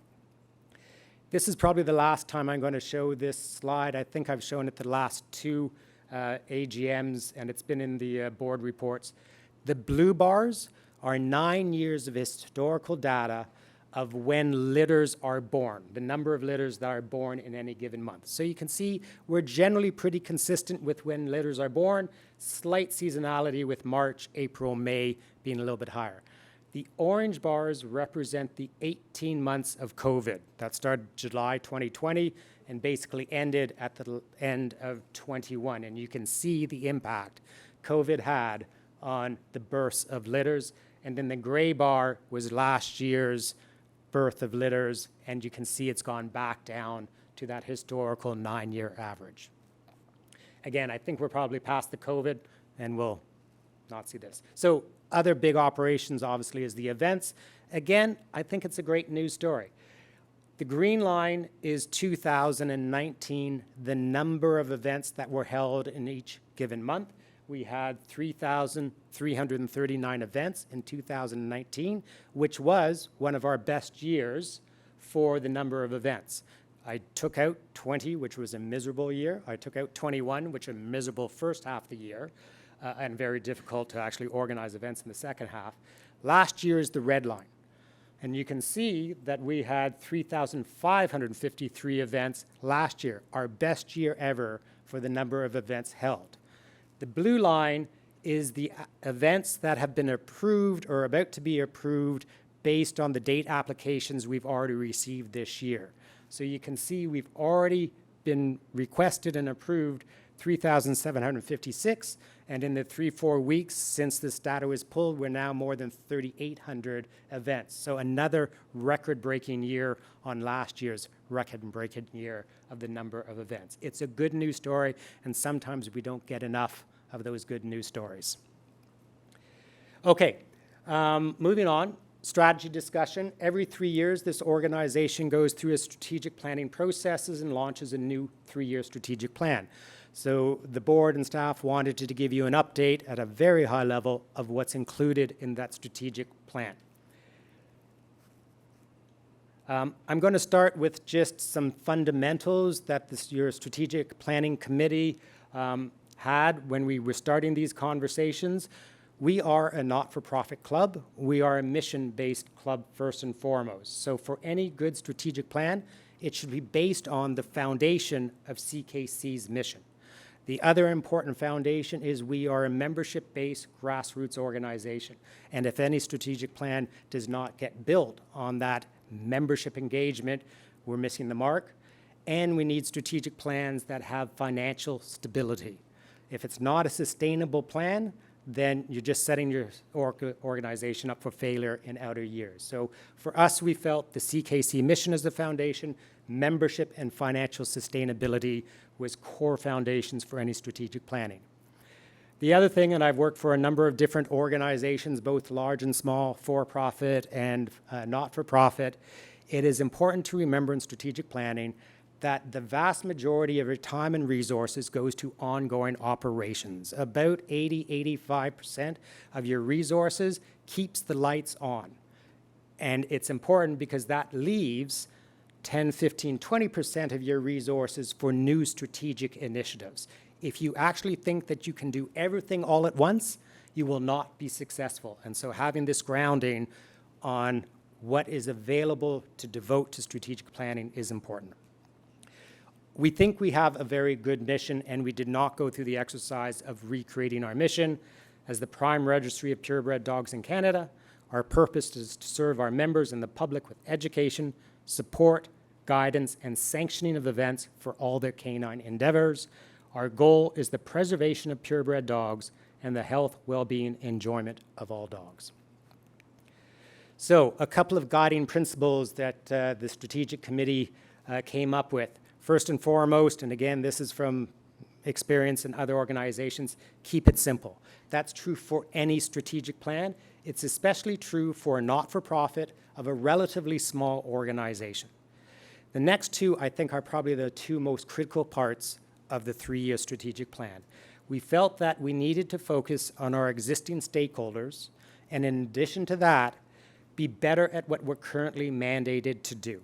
We sort of need to make sure we are as good as we can be for existing stakeholders and what we're currently mandated to do before we say, let's do this new thing over here, let's talk to these new stakeholders over here. There's more that we can do for our members, whether they're exhibitors or breeders. There's more that we can do for our clubs, for judges, for the whole group of our existing stakeholders. We're not serving them as best as we can, and we need to be better first. So this 3-year plan focuses on getting better with our current mandates and our current stakeholder groups. New mandates and stakeholders can wait for the following strategic plan. If we do this one well, we then might be able to say, hey, what's next for this club for the next 20, 50 years? The other point here is that we are in a good financial situation. There should be some opportunity for moderate investment in strategic plans. And this is important because sometimes you go into strategic planning with the house on fire, and your strategic plan is how you're actually going to survive rather than how you're actually going to grow. We are in a good position. We will have, if all goes well, some moderate investments in our strategic planning. So what we came up with is 5 key strategic priorities. So the Integrated Breed Health Program, we talked about it, and I'm going to talk about it a little bit more in just a minute, so I'm going to skip over that one. The second one, modernization of events. When I came into this organization, I was floored by the amount of paper this organization deals with. Way too much paper, way too many manual processes. We are very caught up now in events, but I'd still argue we're not the Amazon Prime of event approvals, and so I think we can improve our approval processes for everybody. We have lots of data. We have clubs databases, we have judge databases, we have dog databases. The databases are disconnected, and we're not using that data for the benefit of our sports. So we can do more to support our clubs and their exhibitors, and so this is a key strategic initiative for the next 3 years of how we do that. 3 and 4 might be a little boring. I call them internal strategic planks that are important. We need to build our communications and advocacy. We need to make sure that we have a better website, and work is in progress on that. We can do more with our social media. We can look at our internal talent, and if this is a place that we want to grow, which it is, what kind of resources, what kind of expertise do we want? We need an advocacy roadmap. I often feel that we play a bit of whack-a-mole when it comes to advocacy. Something pops up in this jurisdiction, and we jump on it and say, no, no, no, no, don't do that. And then something pops up in another jurisdiction, and we jump on that and try to resolve it. We are reactive to issues that pop across the country as compared to proactive. We need to make sure we understand what issues are important to us, what issues are important to the general public and the policymakers. We need key messages on that, and we need to start to build relationships so we are involved in the conversations before legislation is passed, not trying to react after we hear that new laws or new policies are going to happen. So an advocacy roadmap is an important part, and it's a big conversation during this week's board meetings as well. Membership engagement, we have 19,000 members. That is an incredible asset when talking to legislators and politicians. 19,000 members, coast to coast, both official languages, but we need good engagement from those members for us to be good. And slow down, hard for me to do, with our advocacy policies. On the other side, we need to build up our IT infrastructure. Again, I'll get to Canadian-born deployment 6 weeks ago, but that's maybe an example. We have been too reliant on external partners. We need to be more self-reliant on some parts of our IT infrastructure. We do need external partners, but we need the right stable of partners. We need the right investment levels. We are a grassroots membership organization, but another way of looking at this organization is we are an information management organization.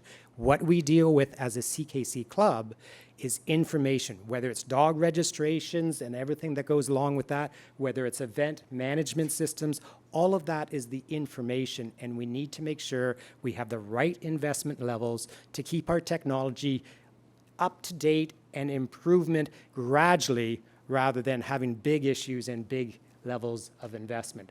So that's important. We need event systems. That goes back to the modernization of events.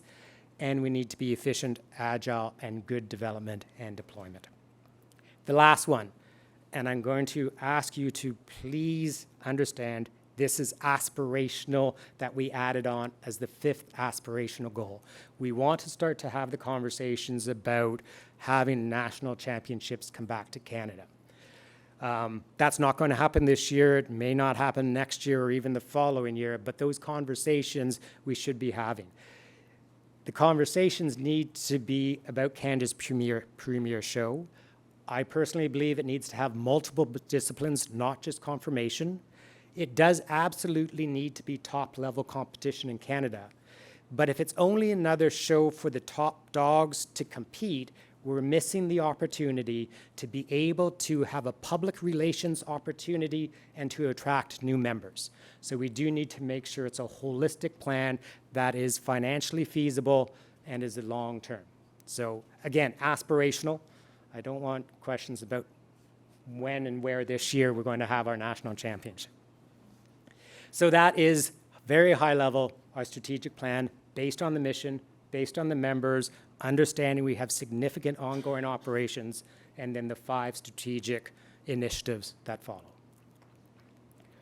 I do want to spend a little bit of time, and I didn't even start my stopwatch. I have no idea how long I've been talking, on the integrated breed health program. So we do have an integral role in the preservation of purebred dogs, well-bred, purebred dogs. The Integrated Breed Health Program was announced last year at the AGM. We started developing it last year. It will be an ongoing development over this 3-year strategic plan as well. It is not a quick thing. It will go out properly in phases and build upon. There are 5 key elements, and I will just touch on them very high level. Breeder education. So regardless of whether you have 40 years of experience with your breeds, or you're about to breed your first litter, there is always an opportunity for us to support you with better education and better tools. So breeder education is a core component. A breeder community to ensure there is consistent best practices across all our member breeders and to support our amazing breeders with those practices. And I think something like an effective puppy list falls into this category. I'm not sure our current puppy list is up to the task, but we need a good puppy list as part of that community. Claire talked about this in her program, and we have been working with the AKC as well as the UK Kennel Club. We do need to make sure that we're developing breed-specific health strategies in partnership with our national breed clubs to ensure the best and relevant science-based recommendations are available to our breeders. Claire did a much better job than I will on that one, including the next one, which is the DNA program. We are 20 years behind the time in having a CKC DNA program. The silver lining on that is we can take the learning from around the world and make sure that we jump in not 20 years ago, but with the current technology, which is why we're in good conversations with the AKC and understanding what other kennel clubs are doing around the world. And then finally, the actual CKC breeder program. So we want to develop a breeder program that differentiates CKC member breeders from breeders that do not have the same commitment. We can do more to highlight and showcase accountable member breeders and articulate the role they play in the preservation of healthy, well-bred dogs. So there are 3 real goals for the program. We want to support member breeders in the preservation of their chosen breed. We want to connect future puppy owners, puppy buyers with dedicated CKC member breeders who are committed to breed with appropriate health testing and ongoing science-based education and best practices. And thirdly, and this ties into the advocacy, and what will help CKC demonstrate the expertise of our member breeders to all external stakeholder groups. So, and finally, this program would not be possible without the expert volunteers on the Breeders' Relationship Committee, the Genetics and Medical Committee who spearhead this program. They are supported by a team of members, breed clubs, industry experts who are being consulted every step of the way. So please stay tuned for more information on this important program as it's rolled out in phases over the next couple of years, starting this year. Okay, very quickly, to highlight some of the 2023 projects, some of the ones we've recently completed, and some future ones. So first, the membership service levels. I put this on here because this is the first time in at least 4 years that we started this year with excellent registration service levels, caught up on our event processing, and excellent customer service with our phones, live chat, and email. It's been 4 years since we've had all 3, starting the year in good shape, and I would argue that our current service level standards are better than they were more than 4 years ago. We've had 2 new partnerships signed recently, Royal Canin and Trupanion. They both bring different things to the table, but they are an upgrade on the partnerships that we had before and how they'll support both our members and the CKC. The office move we've talked about. Again, it is the right office environment for our hybrid CKC staff. It is also 1/3 cheaper than what was one of our most expensive expense lines, $400,000 plus in cash savings every year for the term of that lease, which is amazing.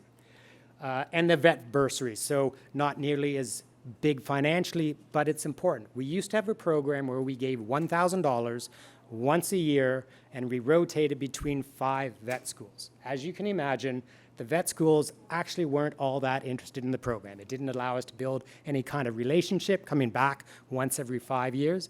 So the board approved a $10,000 program that supports 5 $2,000 scholarships every year with each of the 5 vet schools. It allows us to build relationships. It allows us to have good PR opportunities with those vet schools and those students. And because we've got long-term commitments with the schools, we can now work with the schools on the criteria of which students get to qualify for our bursaries. If you only come around once a year, every 5 years, you don't get much say of what student and why they get the bursaries. So smaller, but it's a nice indication of some of the things we're doing. The respiratory function grading scheme, a wonderful example, again, tied to the Integrated Breed Health Program. So working with the UK Kennel Club, OFA, we're bringing the respiratory function grading scheme to Canada that services pugs, bulldogs, and French bulldogs, ensuring that there's tests for healthy respiratory in those 3 breeds. Not only is it a great health test that is new to Canada, it's an example of the partnerships with both Kennel Club and the OFA and what we're trying to do as your Canadian Kennel Club. Top dog results, maybe on their own, well, on their own, it celebrates some of our best dogs in Canada, but what's special this year and why we put it up this year is that we're rejigging our programming of this, or the way we correlate the data for this, so that we can actually have real-time results that will be on Canuck dogs on a monthly basis. So instead of waiting to the end of the year for all the results and then calculating them, we'll be able to do it in real time, which will be a better way to go. Okay, Canadian-born application and member portal. This has not been a great 6 weeks for us, and I fully understand that. I do want to talk about, first, there is a good reason that we went ahead and upgraded the Canadian-born application and the member portal. The Canadian-born application is where 65% of our registration volume flows through that application, and the member portal is the main portal that everybody uses online to interact with us. They are the 2 fundamental pieces of coding that we use in registration. It's important to remember that we started this coding back in 2017 at the very beginning of the IT4U. They're 6 years old. We've learned a lot in how our members want to use the application, and we've taken that learning to provide a better member experience.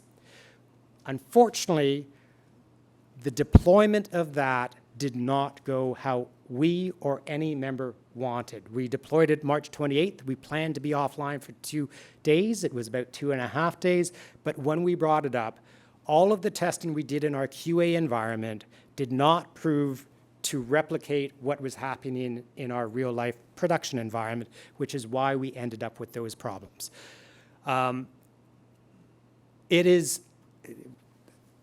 We apologize. It was not a good 6 weeks. We understood we had a problem fairly quickly on.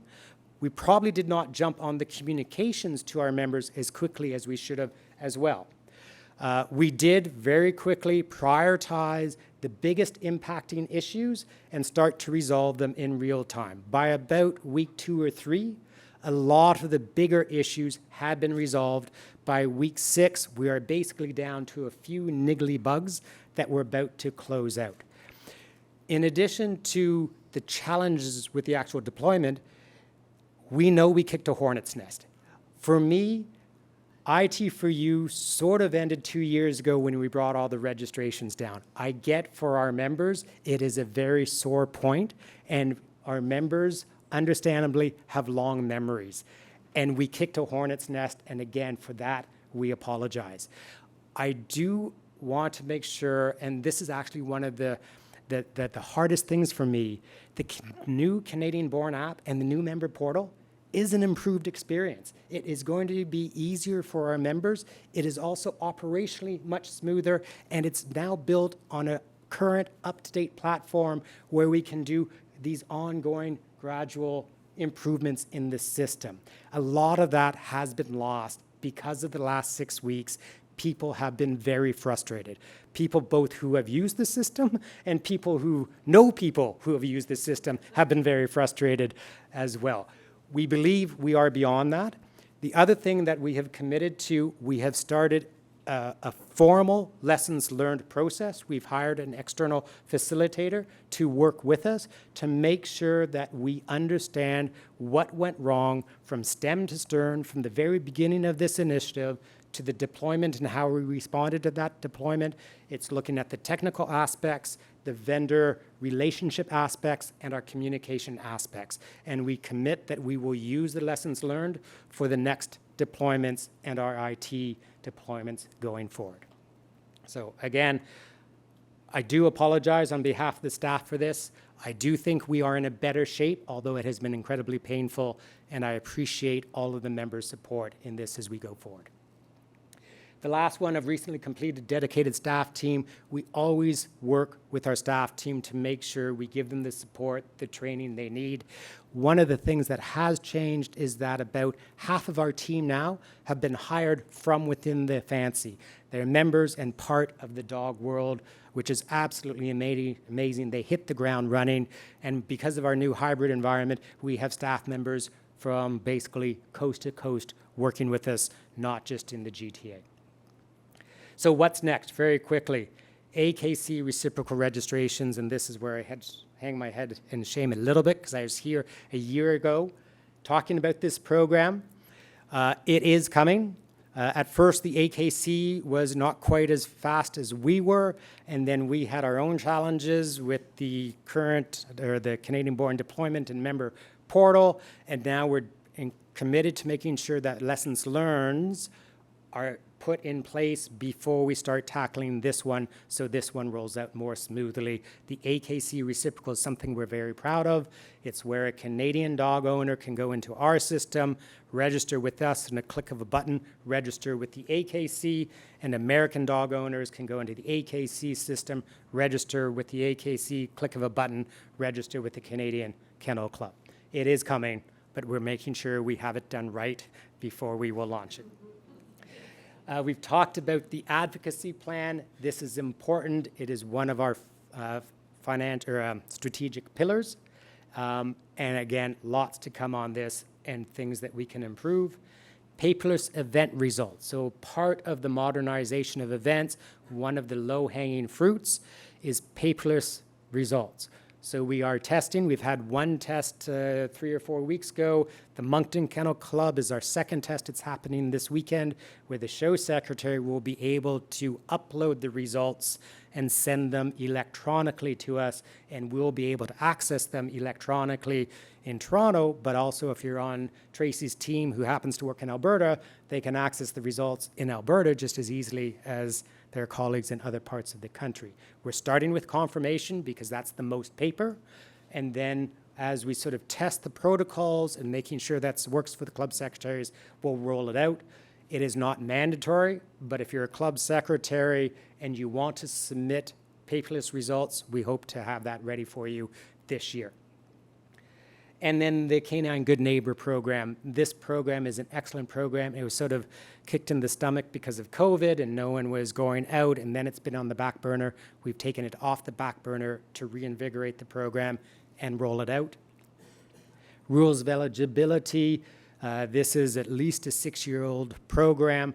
Thor Brown has been an amazing champion of this program and has been doing an amazing amount of work with her volunteer committee and some support from the staff. With the next bullet point of the general election and referendum, we should be done the rules of eligibility program. And the general election referendum, it comes around once every 3 years. Again, to Corinne's message, it's a great time for you as members in a grassroots organization to get out, get involved, and at least vote, and certainly participate in the referendum to get all of those new improvements approved and passed.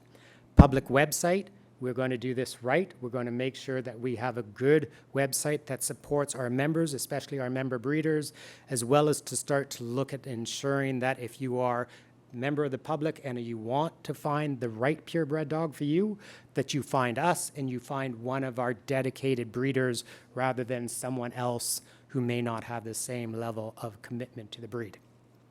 And then operational efficiency is my last point.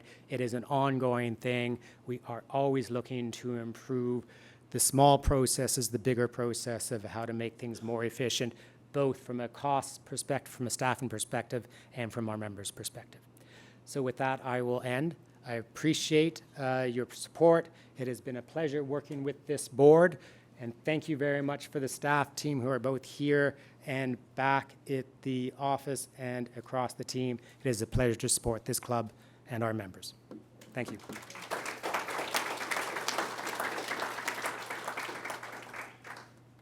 Thank you, Jeff. Next up, we have the presentation of the annual report. I'd like to hand the mic over to my Vice Chair, Denis, who will highlight some of the activities of our committees and councils and the dedicated member volunteers who sit on it. Denis.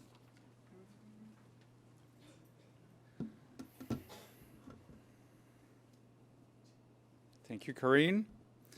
On behalf of all the committees and councils, it's my pleasure to present the 2022 annual report, available in both languages. On the screen, you can see snippets of from this year's report. You can also find a copy in your meeting package if you are attending in person. They're outside on the table. Or in the resources tab on this platform if you're using the virtual meeting. The annual report has also been posted on the ckc.ca home webpage. The annual report not only contains reports on the activities of our committees and councils, but it also showcases photos of our members and our staff's beautiful purebred dogs. It has stories that speak to the activities of the club and its members in 2022 and act as a summary of our challenges and achievements during the year.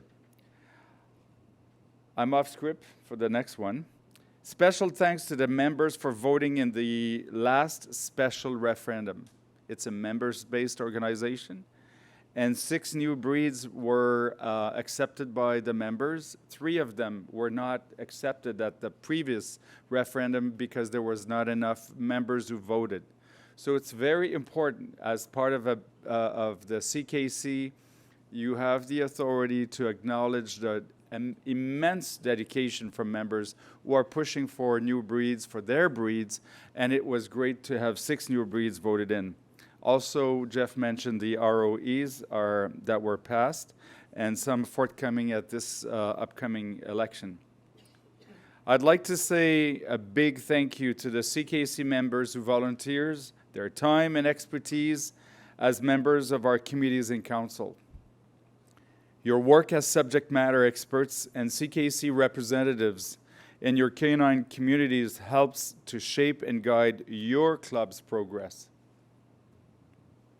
For members who have not had the opportunity to volunteer with a committee or council yet, I encourage you to seek out members in your area with whom you're currently involved. Join your local club event, hosting clubs, volunteer with your breed club, or check for volunteer opportunities on the CKC website. There are always opportunities for you to get engaged and positively impact your canine communities. So again, thank you very much. And go through that. You're going to see, of course, the chair's report, the chair's welcoming message, the ED welcoming message, meet with your fellow board members. Then you're going to see all the amazing events that has happened. Again, I highlighted the CKC special referendums. You'll see the events. We have broken records in number of events. We are, of course, doing all kinds of process improvements, new opportunities, working with the AKC, as you saw with Dr. Wiley's, and so on and so forth. I'm not going to go through the new programs Jeff already did, but we are moving forward with legislation. So have fun, go through that, and call upon your board members if you need some further details. But we have done an amazing job. Thank you to the board. Thank you to Jeff, to your staff.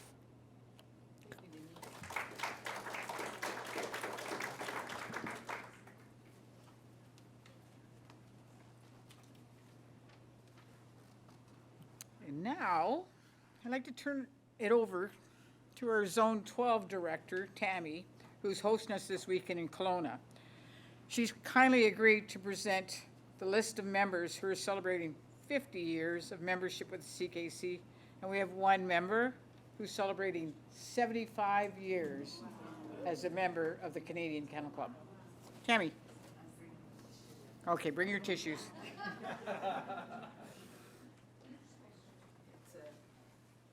There's some tear jerkers. Thank you, Corinne. Can you hear me? Okay. The short people, right? Thank you, Corinne. So let me first start off by saying congratulations. Congratulations to the more than 90 members this year we have celebrating their 50-year anniversary, 90. Congratulations to all of their families, the canine communities who have supported them, and all of the other dog-related activities that have taken them to this 50 years worth. Many of the names you see up here are friends and family. They are members of your canine communities and are names of mentors and giants in the dog world who you look up to. You've competed with them or against them, and maybe you've had the distinct pleasure of gaining some knowledge and training from them, learning from their 50 years of experience. The names on this list are people who have been driving our breeds and our dog sports forward for the last 50 years. They have shaped the CKC into what it is today and made it so that all of us can continue to enjoy the breeds and dog sports we hold so dear. 50 years. 50 years of memories and milestones. 50 years of trips to the vet, trips to shows, trials, and tests. 50 years of staying up late or not sleeping at all, whelping and raising puppies. 50 years of raising dogs to be the best of the best, whether in the ring, in the field, or in our homes. 50 years of dedication to purebred dogs. We owe every one of you on this year's 50-year membership list not only our wholehearted congratulations, but also our thanks. Thank you. Thanks for their years of support, their knowledge and guidance, and their continued work within our CKC community. I encourage all of you listening today to reach out to someone on this list and get to know them a little better. I guarantee you'll learn a little bit more about yourself, your breed, or your sport. I just want to quickly say here, we do have one member with us in the audience today who will be receiving his 50-year plaque, so I encourage you all to come upstairs after the meeting and be there to cheer him on for receiving his plaque. Thank you to everyone on this list for your 50 years of passion and your 50 years of dedication to purebred dogs. We have a very special member to recognize this year. Joey Natris is a 75-year member. Yeah. So watch the CKC social media channels. There'll be a video coming out soon celebrating Joey. Okay, and now's when the tissues come out, because we have a very special video coming up to show you some of our special members.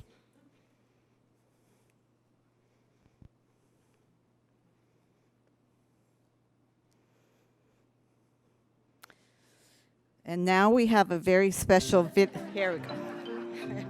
Catherine Gross began breeding golden retrievers in Cayuga, Ontario under the Brayfield prefix in the year 2000. Throughout the years, Catherine's Goldens have competed in obedience, working, and hunt trials, as well as conformation.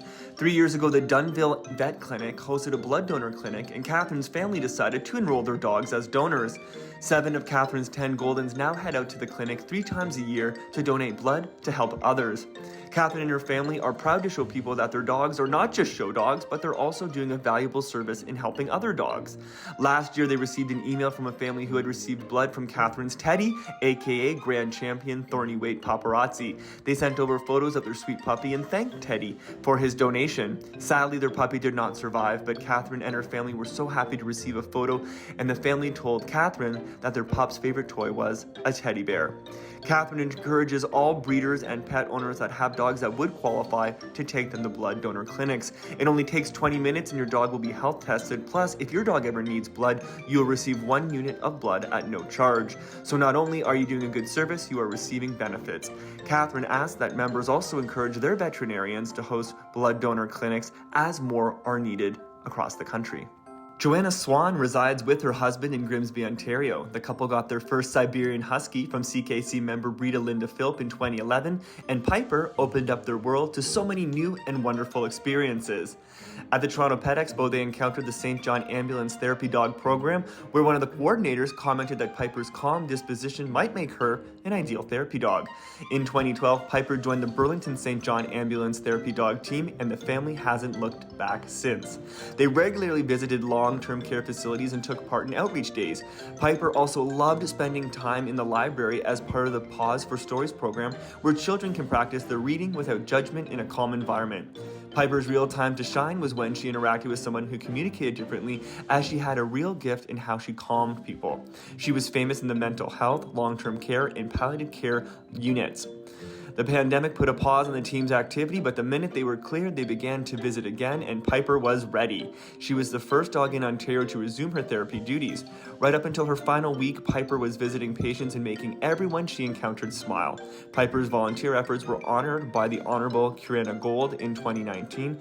Later this year, Piper will posthumously receive her 10-year Volunteer Service Award from the Lieutenant Governor of Ontario. Piper is sadly no longer with Joanna, but it does bring us joy to announce that Joanna's younger female, Tesla, passed her therapy dog evaluation in April and has begun to do visits.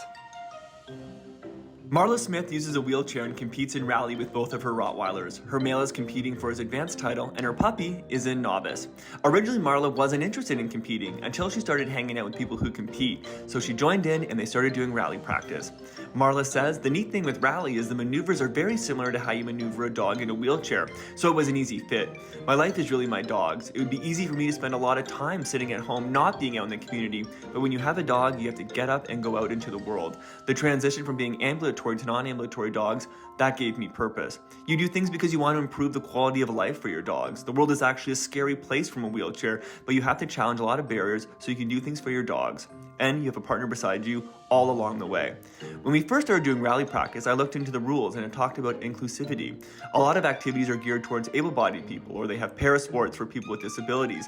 But here, when they do the walkthrough, all adjustments are made to accommodate the wheelchair. And I do the exact same course as anybody else. That's a really good feeling, to compete on a level playing field and to be able to succeed on that playing field. Marlo's Kunos is usually in the top 4 in scores. Her goal with her new Rottweiler puppy is to work through rally and also work through utility obedience. That's a big goal for Marla.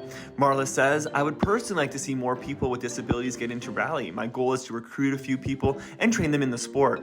You can start with any dog, very basic novice obedience, and you don't have to go all the way through and get a title in one season. You can spend years on it. The more you do it, the more time you spend with your dog, the better the relationship will be with your dog. Anytime you can get out and enjoy what you're doing, that's great. My dogs give me infinite happiness. They cause me to have a quality of life I wouldn't have otherwise. My first year in a wheelchair, if it hadn't been for my dog, I wouldn't have gone out of bed. The dogs give me a reason to try new things and face barriers. I'm not a super confident person, but just knowing that I can load my van, drive out of town, set up at a show, check into a hotel, which comes with its own challenges, I never thought I could do that. But my dogs have given me the reason and the confidence to do it. If we could have a round of applause for all our 50-year members.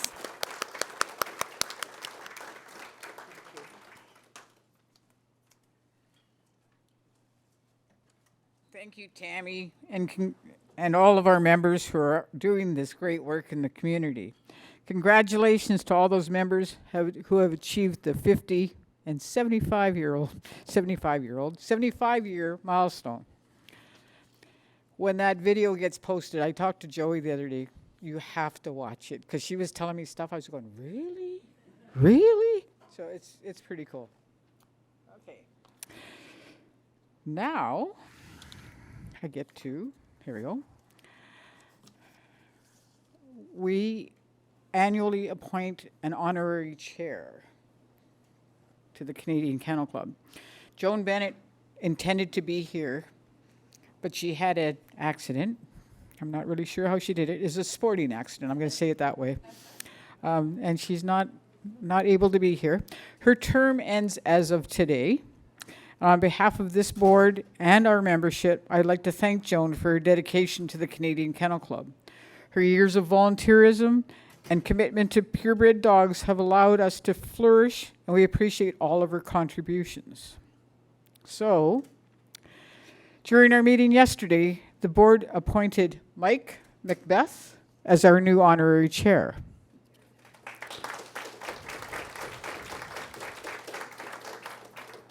Mike is the first Canadian ever to have judged the Crufts. She did it this year. This lifetime member started in the fancy in 1952. That's before I was born. I want you guys to know that. With Dandy Dinmont Terriers and continues to this day. She is a breeder, a renowned author, and an internationally respected judge. We'd like to thank Mike on being appointed our honorary chair.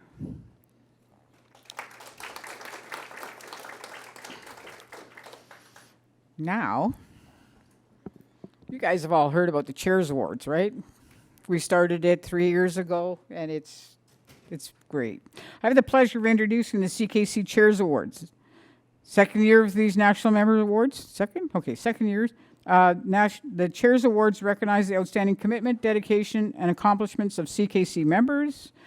Nominations for these awards were submitted by other members, and I'm honored to announce the recipients. Our first award is recognizes individuals with significant achievements in heritage events such as hunt tests, obedience, and rally obedience. This year's winner began her career in the world of dogs in 1981 with Chesapeake Bay Retrievers and Labrador Retrievers and is still actively showing and breeding. I'm proud to present the 2023 CKC National Heritage Canine Performance Award to Sharon Lookhart. That's Kim. That's the wrong slide. That's the wrong slide. Bounce to another slide. There we go. Thank you. Okay. Darn it. Her dogs have earned American and Canadian championships, grand championships with highlights including Best in Shows and Best in Specialties. Sharon has also professionally handled dogs of various breeds. She's a confirmation judge as well as a CKC Retriever hunt test judge in all levels. She's extremely proud of the pedigrees of her dogs as well as the achievements that they have accomplished over the years, from Best in Specialties and Best in Show wins to field and performance titles to service dogs with Mira. Congratulations, Sharon, for earning the 2023 CKC National Heritage Canine Performance Award. Okay, our next award recognizes a breeder or team of breeders who have dedicated their life to improving the health and well-being of purebred dogs. This member is recognized internationally for dogs of impeccable quality, both in structure and temperament. This year's 2023 CKC National Breeder of the Year winner is an expert in her chosen breed.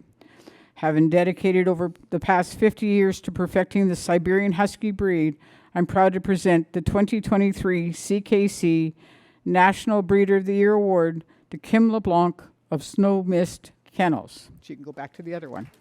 There we go. Kim's dogs are no strangers to recognition on the show circuit and have been to Westminster, World Dog Shows, Canadian U.S. Specialties, and have won or placed. And Kim herself is an internationally recognized expert and judge.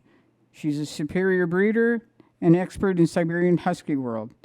She's always supportive, friendly, a teacher, a sharer of information, no matter if you're an owner of one of her dogs or not. Whatever country you live in, we're honored to present her with the 2023 CKC National Breeder of the Year Award. Thank you. Our third award recognizes an individual for significant achievement in CKC obedience. I'm proud to present the 2023 CKC National Obedience Competitor of the Year Award to Rose Apollonio. Rose has been following her passion of competing with her dogs in CKC obedience for over 25 years. Her devotion to the sport is not only for her own performance, but with her companions. She is dedicated to teaching, coaching, and encouraging many new, developing, or seasoned competitors. Don't mind me. Competing in Canada, the U.S., working with 4 different dogs. Word? Okay, hold on. Rose is the first competitor to achieve 4 first-place finishes as the top 10 all-breed obedience team, and her dogs have been in the CKC top 10 15 times over the years. At least one of her golden retrievers has been top 2 in Canada since 2015. Rose and her dogs, as they're defined, are as they are by definition a team, have achieved multiple Dog World Awards, placed second at the World Series of Dog Obedience, and won the Purina National. In addition, she has won multiple breed-specific specialties in both Canada and the U.S. We're honored to present Rose with the 2023 CKC National Obedience Competitor of the Year Award.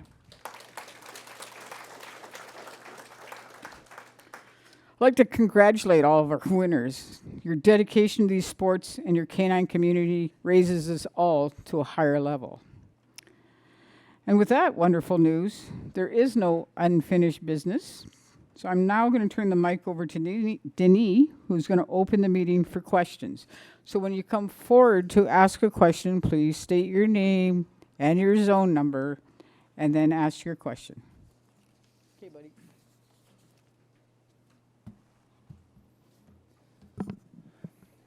Congratulations again to our wonderful breeders and dedicated fanciers of purebred dogs. And we have about 45 minutes open for discussions and questions. If you're in person, we have a mic set up, as you've seen it, in the center aisle. So you have to mention your name, your zone, your PIN numbers for your credit card, for the recording secretary. If you have a question, of course, you just go up there and we're going to allow you to speak. If you're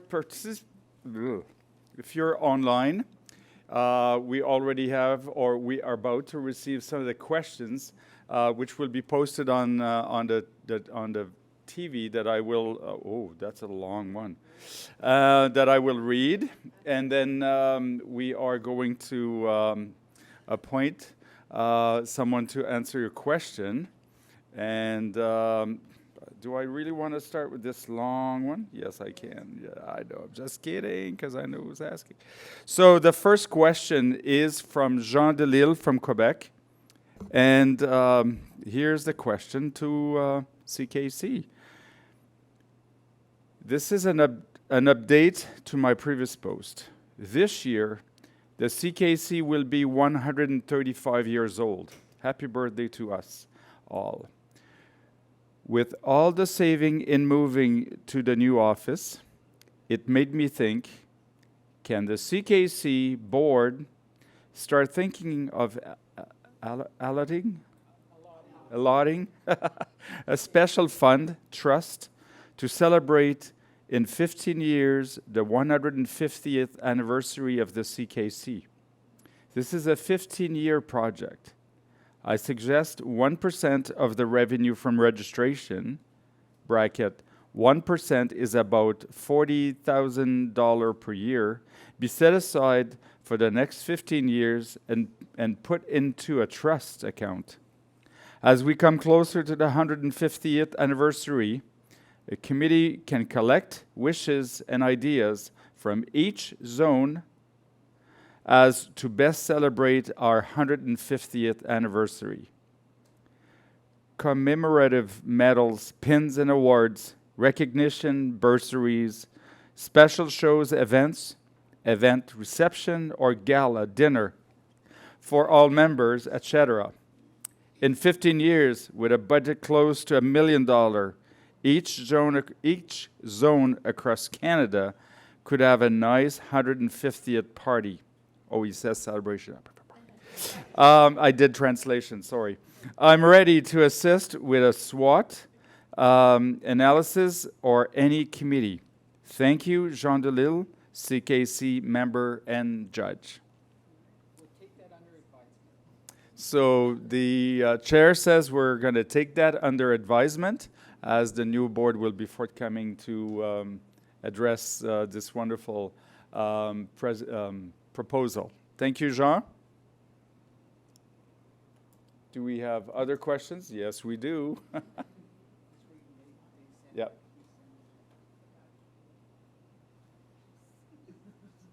So the next question is from Ainsley Mills, chair of the CKC Breed Standard Committee. And I will read. The CKC board needs to seriously address the issue of the availability of scales and correct weighting procedures, especially for those breeds with DQ, disqualifications. The Breed Standards Committee has brought this up previously, but to date, there has been no resolution to providing judges with the availability to properly weigh exhibits due to lack of scales in many areas. This is a concern for those breeds who are trying to uphold their standards. It forces judges to guess or ignore weight issues. Breed clubs do not want to remove weight DQs when asked by the Breed Standard Committee. They wish to uphold the requirements of preserving their breed. Scales need to be available. There are also concerns regarding measuring and the capabilities of the current wickets to accurately measure the requirements of the standards, which are given in both metric and imperial measures in the breed standards. Wickets are generally now only available in imperial measures. Good questions.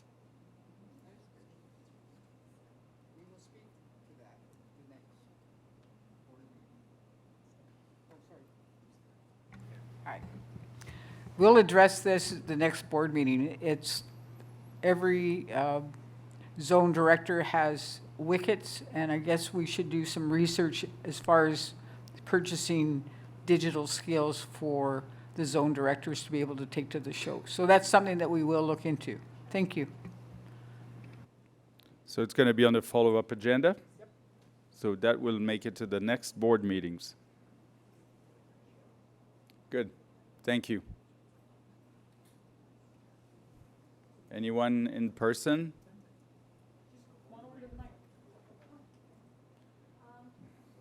We have to go to the mic because of the translation. For the virtual gallery, we do have a member here handing out paper and will most likely come to the mic after a letter is being shared with the in-person gallery.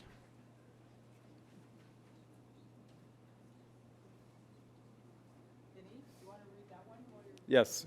While she's doing the paper handout, you want to speak next? Okay, so I'll go for... Oh, she's ready. Are you together? No? Okay, Karen Doyle, Zone 12. I sent a letter to the CKC in January, of which I have some copies here. It has appeared on Breeders Working Together on their Facebook page, but that was just as a couple of days ago. Would you like me to read the letter? Of course, you're here. You all have it, right? The board people? You're aware? Yes? Okay. I'm writing this letter on behalf of my dog showing colleagues in the hope that the level of unrest and discontent that is currently presiding over the dog show scene will be conveyed to the CKC and their judges. There is no spontaneity left at the shows, and the element of surprise has been stifled as the same dogs go up time after time. Predictability has ruined the excitement of the game, both for the audience at ringside and the exhibitors themselves. Have judges forgotten how exciting it is to discover a new star? Or are they so overwhelmed with winning records and advertisements that they feel they have no choice? With decreasing show entries, the incentive to show is dwindling, as exhibitors have to pad their entry or just not show. And there is much grumbling about just not showing. But for the many diehards like myself, we love the sport, and walking away is not an option. But complaining is pointless without constructive ideas to put forth. Thus, in response, a group has been formed, Breeders Working Together, with a membership of over 500. Actually, that has increased to almost 1,000 since January, to offer opinions and ideas on how to revive the sport. With the membership still growing, I think this testifies to the level of concern amongst the owner, handlers, and breeders. Breeders usually show their own dogs, and without positive feedback, that aspect of show will also disappear. And without breeders, judges would have no inventory to evaluate. Another suggestion is for the CKC to conduct a survey of its members to assess and verify the concerns outlined in this letter. Also, after judging in Australia, I was made aware that a group first Best in Show winner could not go back to the same judge for 3 months. Is this something that the CKC could contemplate? Hopefully, this would also send a subtle message to the judges. I understand this is a subjective sport and judges are hired to give their opinion. But if a more equitable playing field is not created, entries will continue to decrease. And with the owner-handler, the first to go. If the CKC were to take action, it would send a strong message to the owner-handler breeder that the CKC does, in effect, care about this sector of its membership. Finally, I would like to clarify that when I use the term judge in this letter, it is directed to a large majority, not all of the judges. There are many judges who are fair and well-intentioned and care about the sport. This next sentence I would like to accentuate. These judges are the ones who will enable the sport to survive. We just need more judges in this category. So with regards, Karen Doyle, life member, retired judge. May I make a little statement before I ask my question? Okay. I was asked when this letter became known if I wasn't worried about being blacklisted.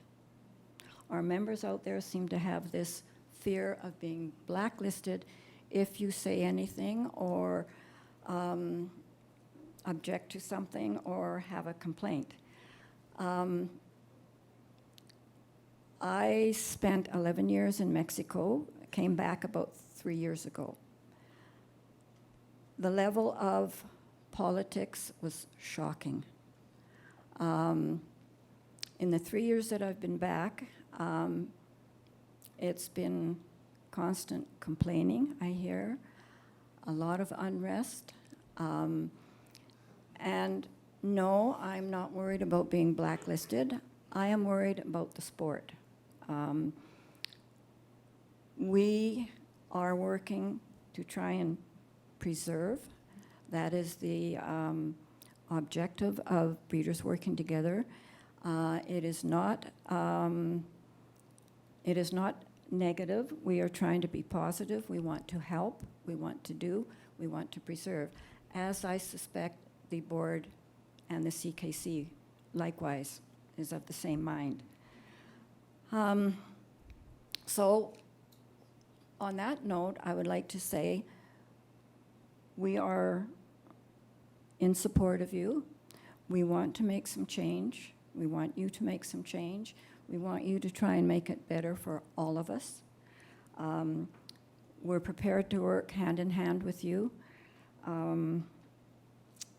I just think it was time that somebody had to stand up. And what have I got to lose? I just want to make sure that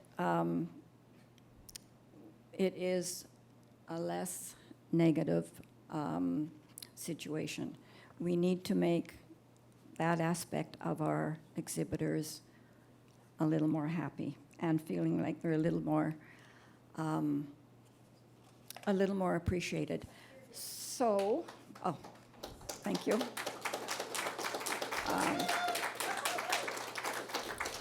So the question to the CKC is, you've had this letter for 4 months, 5 months.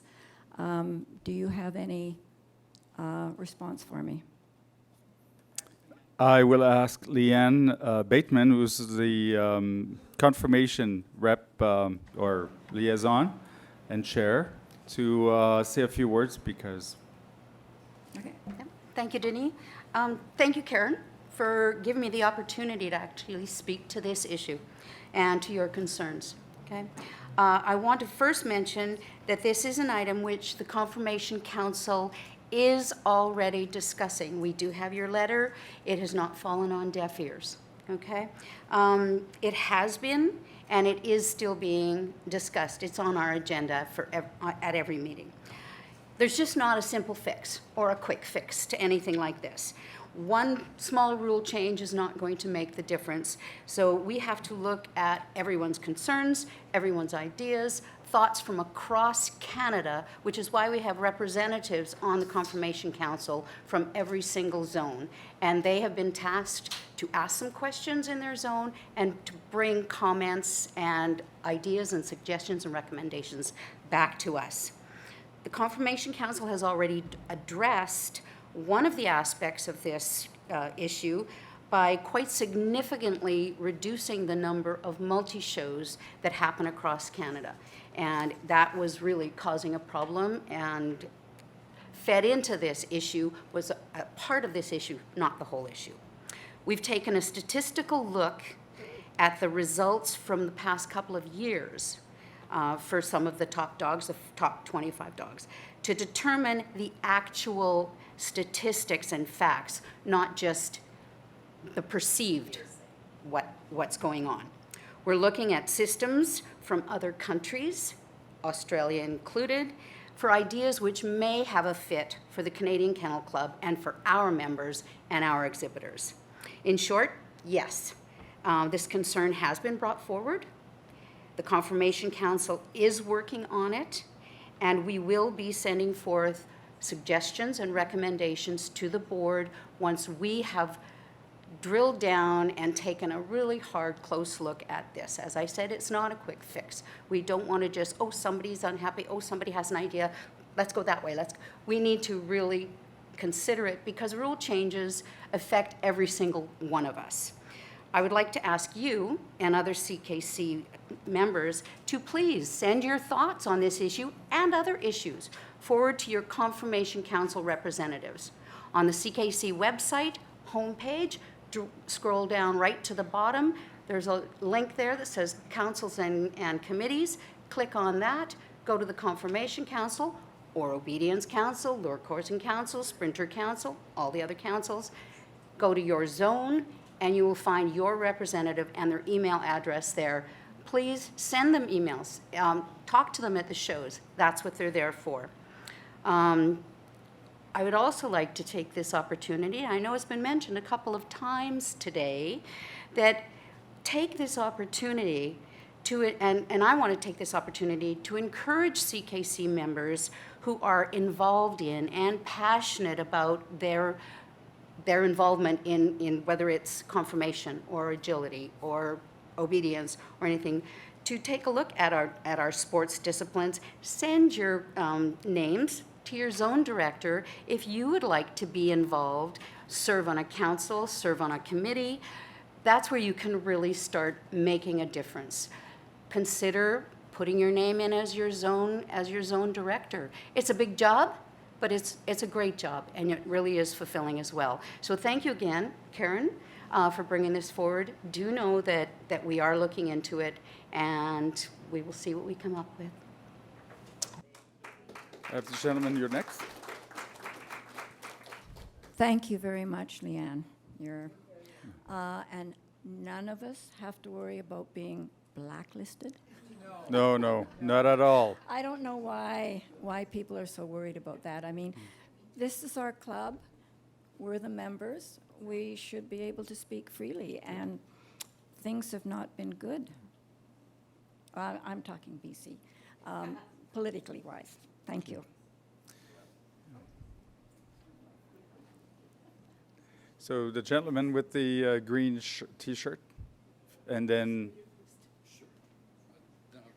we have questions from the floor, so we'll do a lineup now. So state your name and your zone. Wayne Davidson, Zone 11. Question for Jeff. You talked about the AKC partnership. At no point did you give a target date. For the reciprocal or for the DNA? For the reciprocal. I'm not going to give a target date because I want to make sure that we do it right.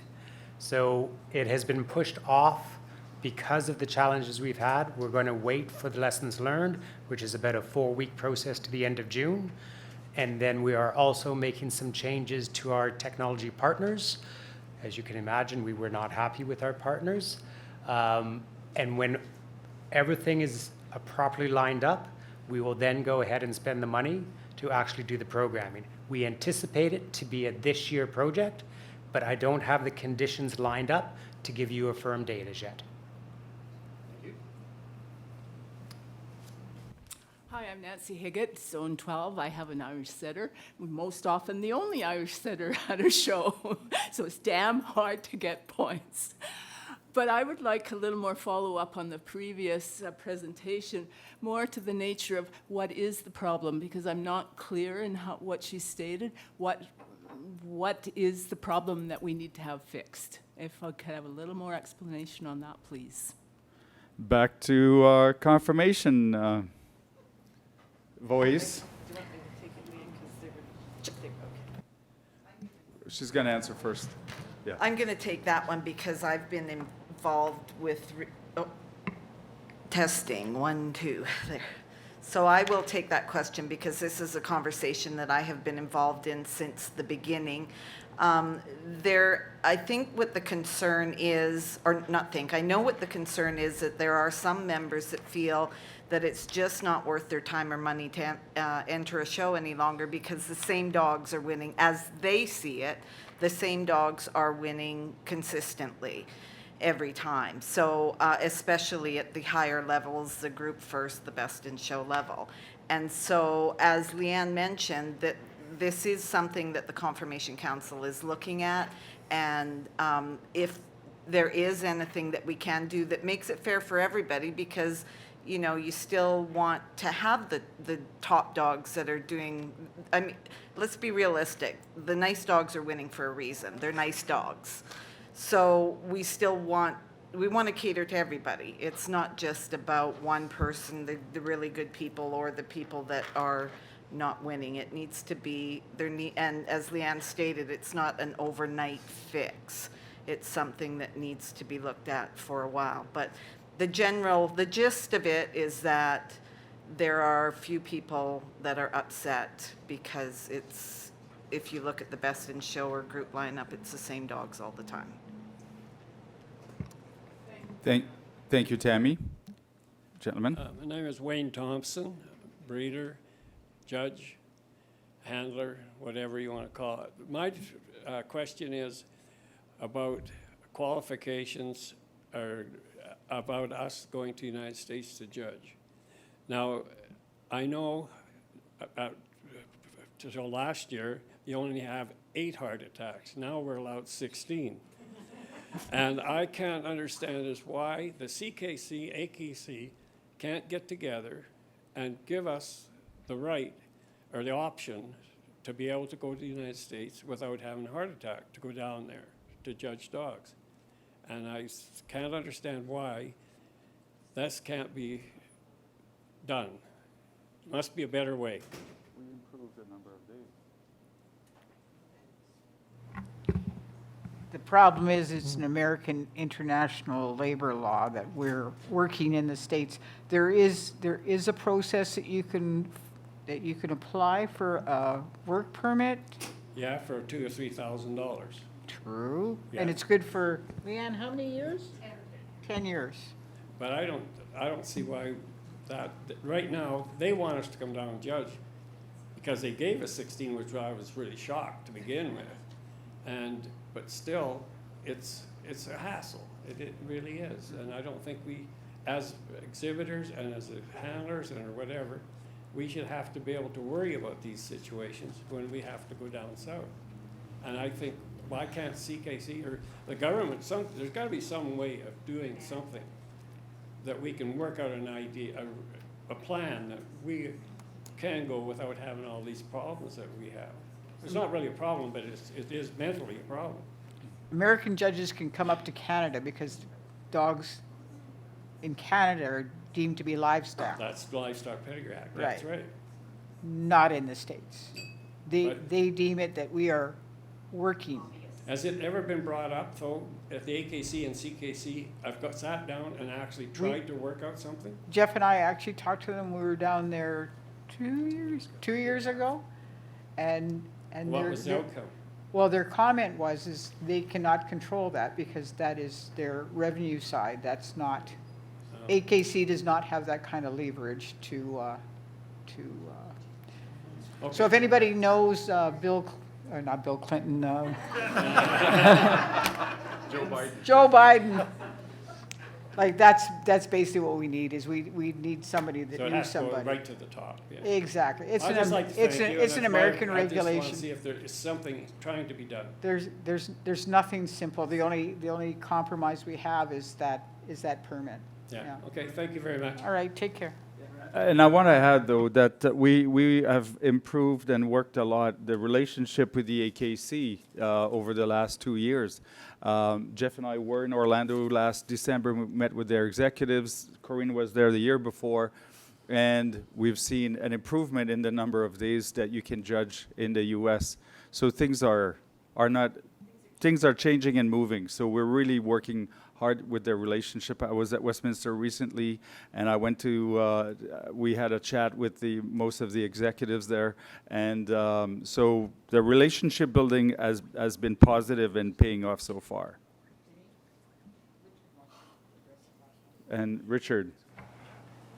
Just a quick comment, Wayne. You have to, we're dealing with bigger bureaucracy than the AKC or the CKC.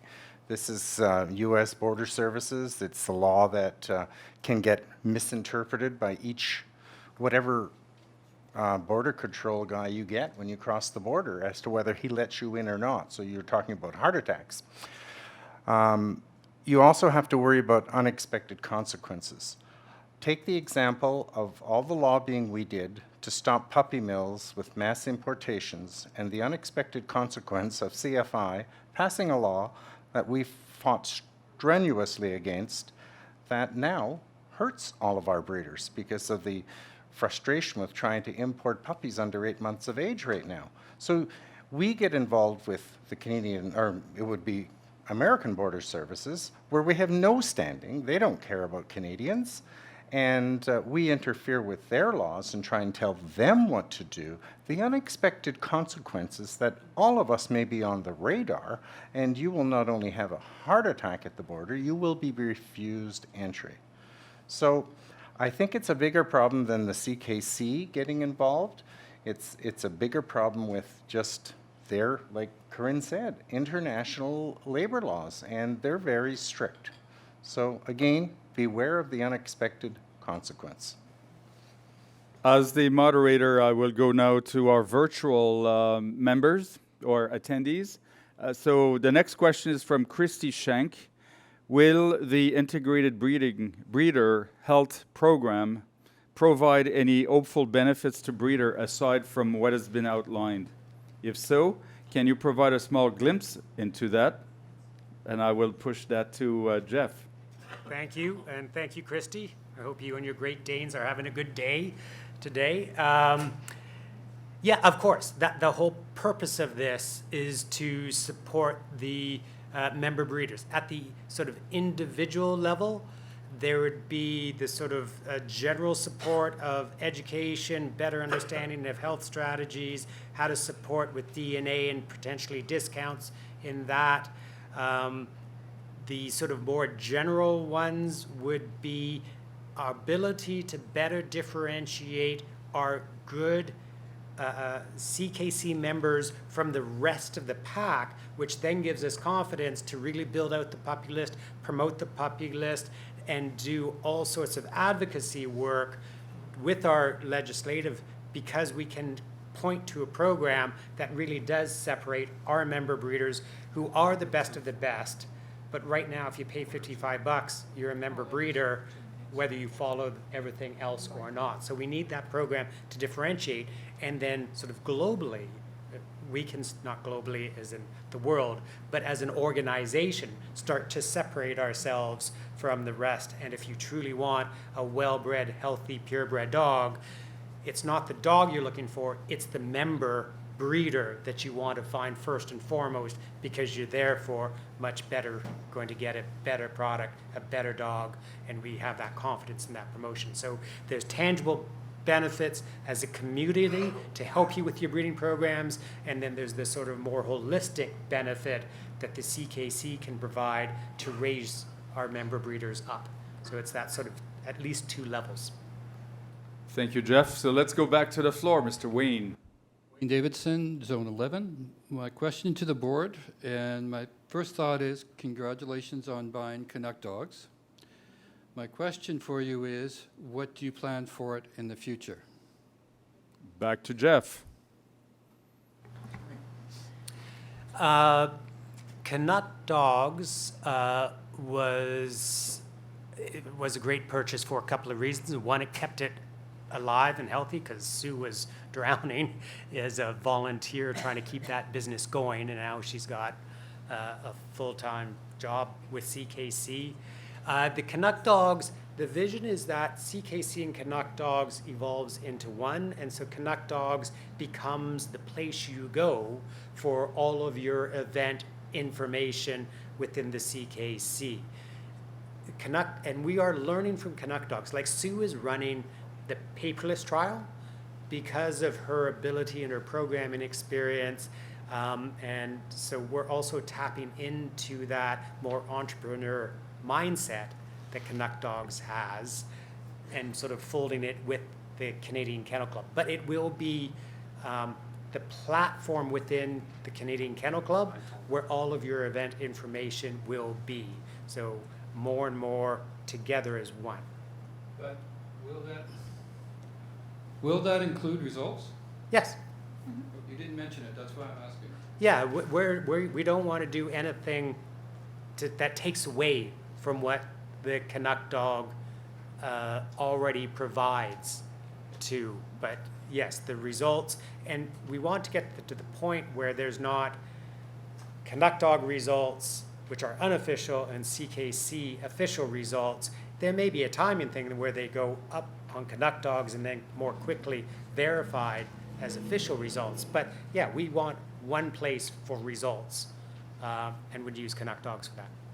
Thank you. Right. Thank you. We're going to go. Yeah, go. We're going to go back to the virtual questions. And I'd like to thank Sandy Jelina. As the board or Confirmation Council considered an owner-handler series similar to what the AKC has implemented. The question now goes to Leanne. Hi there. Thank you, Sandy, for asking that question. Yes, this also is, this is really loud, an item on Confirmation Council agenda. We actually have a subcommittee that is looking at this. Again, we don't want to just take one and make ourselves fit into it. It has to be a program that fits us, our needs, and the way we run our shows. So yes, it is something that we're looking at. And I think this also ties in peripherally to the earlier comment from Karen, the earlier question from Karen. It is possible that this gives additional chances for people to not just win with their dogs, but feel success with their dogs, et cetera, and maybe something that and it is something that we are seriously considering working on. Please be gentle with your Confirmation Council reps. They work really hard, they really do. But do send them your comments, because the more comments they receive, the better solutions and suggestions that we can build and bring forward to the board. So please be involved. Help your rep, but do also share your comments with them. That is always really appreciated. Thank you, Leanne. We're going to be here live on the floor. Your name and your zone. Hello, my name's Barbara Turpin. I'm from Zone 12. I have something to read here. I'm a third-generation breeder and CKC member, and I'm the founder of Breeders Working Together that Karen mentioned earlier. The group was started in response to some disillusionment that my fellow exhibitors were experiencing. There are groups for judges, groups for handlers, but there seem to be no groups designated specifically for the breeder-owner-handler. Since starting the group just over a year ago, our membership has grown to more than 900 members from more than 10 countries, and it continues to grow daily. Our mission statement is, Breeders Working Together is a network of confirmation exhibitors dedicated to providing mutual support to non-professional competitors. We especially encourage new exhibitors and assist breeders needing help exhibiting multiple entries. Supporting junior handlers, the future of the fancy, is a constant priority for Breeders Working Together. As the name suggests, we agree to set aside our differences for the love of the fancy. Some examples of topics that we discuss: where to find classes, handling tips, breeding tips, equipment rentals, finding juniors, finding dogs for juniors, finding help for breeders with multiple entries at show, semen importing and exporting, puppy importing, exporting, animal rights impacts, commiserations, transportation, upcoming events and health clinics, sharing of historical information, available and wanted retired show dogs. These are some of the topics that we discuss. The three key concerns I've learned from members are: breeders feel if they voice their concerns, they will be blacklisted by certain people. And this concern is widely held. And as a side note, after starting this group, I came under such attack, I suffered a serious mental health crisis just over a year ago because of the level of harassment. And this is why people are afraid. Number two, breeders are very discouraged that some judges seem to see little merit in their dogs, as evidenced in judges' records that are available on Canuck dogs. Consequently, more and more breeders are simply going to the US once their dog's basic championship has been attained. This is particularly true as the cost of living has increased considerably since COVID, prompting exhibitors to carefully weigh where best to place their entry fees. Number three, between animal rights activists, the burgeoning designer dog trend, and lack of encouragement from judges, we have to ask ourselves, in my opinion, at every juncture, is this good for the fancy, and what are we doing about it? I feel there are a couple of things that we can do together that will address those concerns and hopefully encourage breeders who have been loyal to the CKC for years and decades. Number one, so these are my suggestions. Create a search tool on Canuck dogs that enables confirmation exhibitors easier access to judges' records, including the percentage of handlers versus owners on top show placements. I would be happy to work with the CKC on this and have some ideas on how to proceed. Conduct workshops for breeders and owners interested in starting their own clubs. Many people are interested in starting clubs, but feel they need extra guidance getting these clubs off the ground. And number three, implement the practice proposed where an exhibit may not return to a judge for 3 months if they have been awarded a best in show, reserve best in show, or group win under a particular judge. I believe that implementing these suggestions will go a long way in boosting morale and demonstrating that our breeders are the backbone of the CKC. So my question is, are you willing to accept me on the Confirmation Council to help? Yep, Leanne? All the members, all the representatives on the Confirmation Council are appointed by their zone director. So if you would like to be on the Confirmation Council, there is only ever one senior member on the who has the voting right, and often in some of our areas there's two members. One is the senior member, the voting member, the other one is a junior member who also gets to attend all the meetings, comment, bring forth suggestions, be on subcommittees, etc., but does not have the voting right if the senior member is there at the meeting.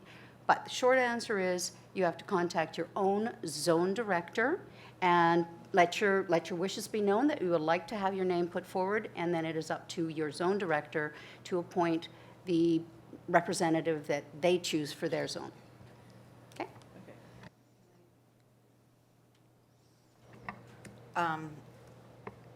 I would just like to say that for our zone, most of the members here are from Zone 12. So I would just like to say that our Confirmation Council rep is actually in the room tonight. Dick Lopeschuk is here, and Dick comes with a plethora of experience, and he's the easiest person to talk to about your concerns. So please, if anybody does have issues, reach out to Dick. And I think what is it? Nanrich, I should know this off by heart. It's on the thing. So yeah, reach out to Dick. Okay, super. Thank you. Yeah, he's easy to find. Yeah, I can do that. But I'll let you talk at upstairs after the AGA. Thank you. Yeah. There's a lot of work in Confirmation Council, so it really helps to have. For my zone, we have 2 reps. They share the workload because it's volunteer, and but despite being a volunteer positions on councils and committees, it still requires a lot of dedication and time. So thanks for stepping up to some extent. Mr. Wayne. Yes. Oh, we have, okay, next will be on virtual. So Mr. Wayne. Yes, after the board meeting that occurred yesterday, I went back and I reviewed a rule that exists that has been around for a long time. And it revolves around change of judge. So when people enter a dog show, you're not entering necessarily under your breed judge. You are entering under that panel for your dog that day. So for your breed judge, you might get up to the group level and you might get up to best in show. You're not entering under your breed judge, you're entering under your entire panel. So here's the rule that comes to mind, and I'll give you a shortened version. Most of you have seen it in judging schedules. Exhibitors affected by this change, substitute judge, may withdraw their entries up to 1 hour before the judging of the breed. Notice of withdrawal must be made in writing. All entry and listing fees for withdrawn dogs shall be refunded. So if your best in show judge is a replacement judge, everybody can pull their entries. There is no question, just merely information. We'll take that under advisement. Thank you. And we'll refer it over to Leanne. This one there? Okay. She says yes. Our final, yeah, so we'll take that. Thank you. So the last one from the virtual gallery, from M. Newell. So could CKC please approach Kijiji's marketing department as to what it would cost CKC for a nationwide business advertisement that would provide us with a headline in the dogs and puppies section with a CKC statement promoting reputable breeders of CKC registered dogs. I think this is the easiest and most effective way to promote CKC and CKC breeders, since this is the go-to place for your average person looking for a dog. The statement would include the URLs for CKC and Canuck dogs. Perhaps this could be funded through the CKC Foundation. Yeah, Kijiji is a fascinating thing, right? We love and hate Kijiji when it comes to selling dogs. I think we need to be there. Again, I go back to the integrated breed health, is that you want confidence, and what are your key messages, and that's what the integrated breed health will help us to give. In addition, this year, we don't have marketing dollars available to this, but I have also been asked to approach Kijiji on what their role is in making sure that dogs that are being sold ethically as well, which is also a good conversation with Kijiji. So I will put this as a follow-up for us to sort of work with Kijiji. I'm not going to say yes to this, but I do think it's a good idea. I'm not sure this is the year for it, but I think it's good. The last question will be for women. It's rather obvious. For some of you out in BC and Alberta, a lot of you know me. I'm sort of a underlying character. I do lots of help at small shows, lots of ring stewarding, and now potentially working towards my judging certification. And I sort of copy a little bit of the ideas that I haven't come out specifically because I'm afraid it's going to affect my ability to continue. This information is from, again, lots of people. I've been talking to lots of different individuals and specific clubs who have these concerns. And so, yes, they are also some of my concerns, and these are very specific. Some don't necessarily have a question attached that can be answered directly, and it may be something that needs to be followed up in some sort of online discussion, because there are a lot of people looking for these answers. Again, this is from numerous people. So there's some very specific ones. In this Zone 12, we were without a director for a number of months. I know that was a very different situation, and we did get Tammy in. But during that time, something that really affected a lot of the clubs in the zone, and I live in Castlegar, mountainous area. To get out to go at any show, I've got double mountain passes to go through. It might look on a straight map that we're only 3 hours away from the coast when it's actually like 6 or 7 hours. So it was brought in for the limited shows, and it really affects our small little club. When we had the limited shows, we would list it at the 175. We never reached 175. So now that we have to have a regular all-breed show, we still are only probably going to get 175 dogs over one day now. Whereas with the limited shows, we could at least have 2 shows on that given day. So that is a concern. And part of that concern is the fact that that decision was made for our zone without a representation of our actual zone. Within that statement, there's a little concern also with the directors in general and specifically, not Tammy, is that we don't feel that when stuff is discussed in-house, that the directors don't come back to their membership within their zone and express some of that information, not in detail, but what are some of the things that are potentially going to affect you as individuals or as clubs or as sports. So given that we did not have a representative, to me and to other people, it's like the process should have been stalled rather than making a decision that really affects a lot of small clubs. That's just one of the comments. Within looking at the minutes, it indicated that there would be no exception for clubs to continue having limited shows once that policy had been brought through. And yet, there were areas of Windsor, Essex County, Sarnia, and Kent that were actually given an exemption and were allowed to have limited shows, even though they are officially not allowed to. And yet, a club like mine, again in Little Town, we weren't given that chance to have an exception. So I don't know if that's a comment about that people can say about the role of a director and being accountable to the members in their zone. I just don't see that happening. I don't know. We can ask Tammy to take those concerns to the board, and we will actually take a look at that. There was some areas in Ontario that were given an exception because they could not draw enough to survive. So if you're in the same situation, then that's a serious consideration that the board will look at. Okay.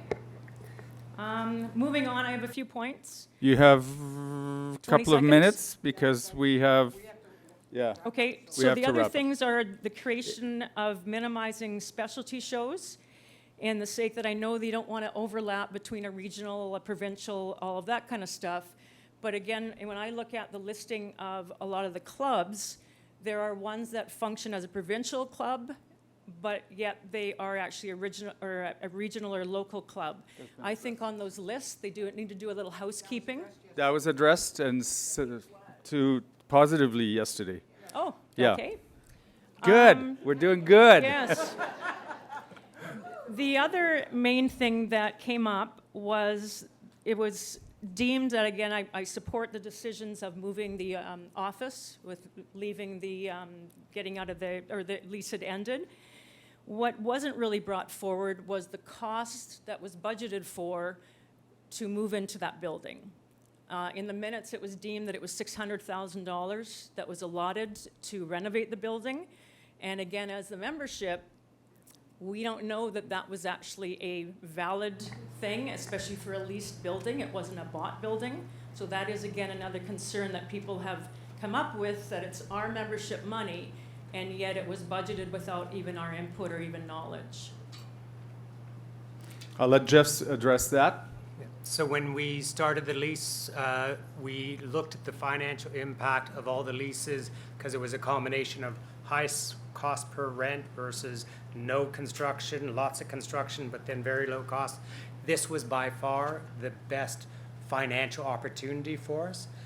It was a $987,000 construction, of which the landlord provides $402,000 back to us, which we should get in June, spread over the 120 months of the lease.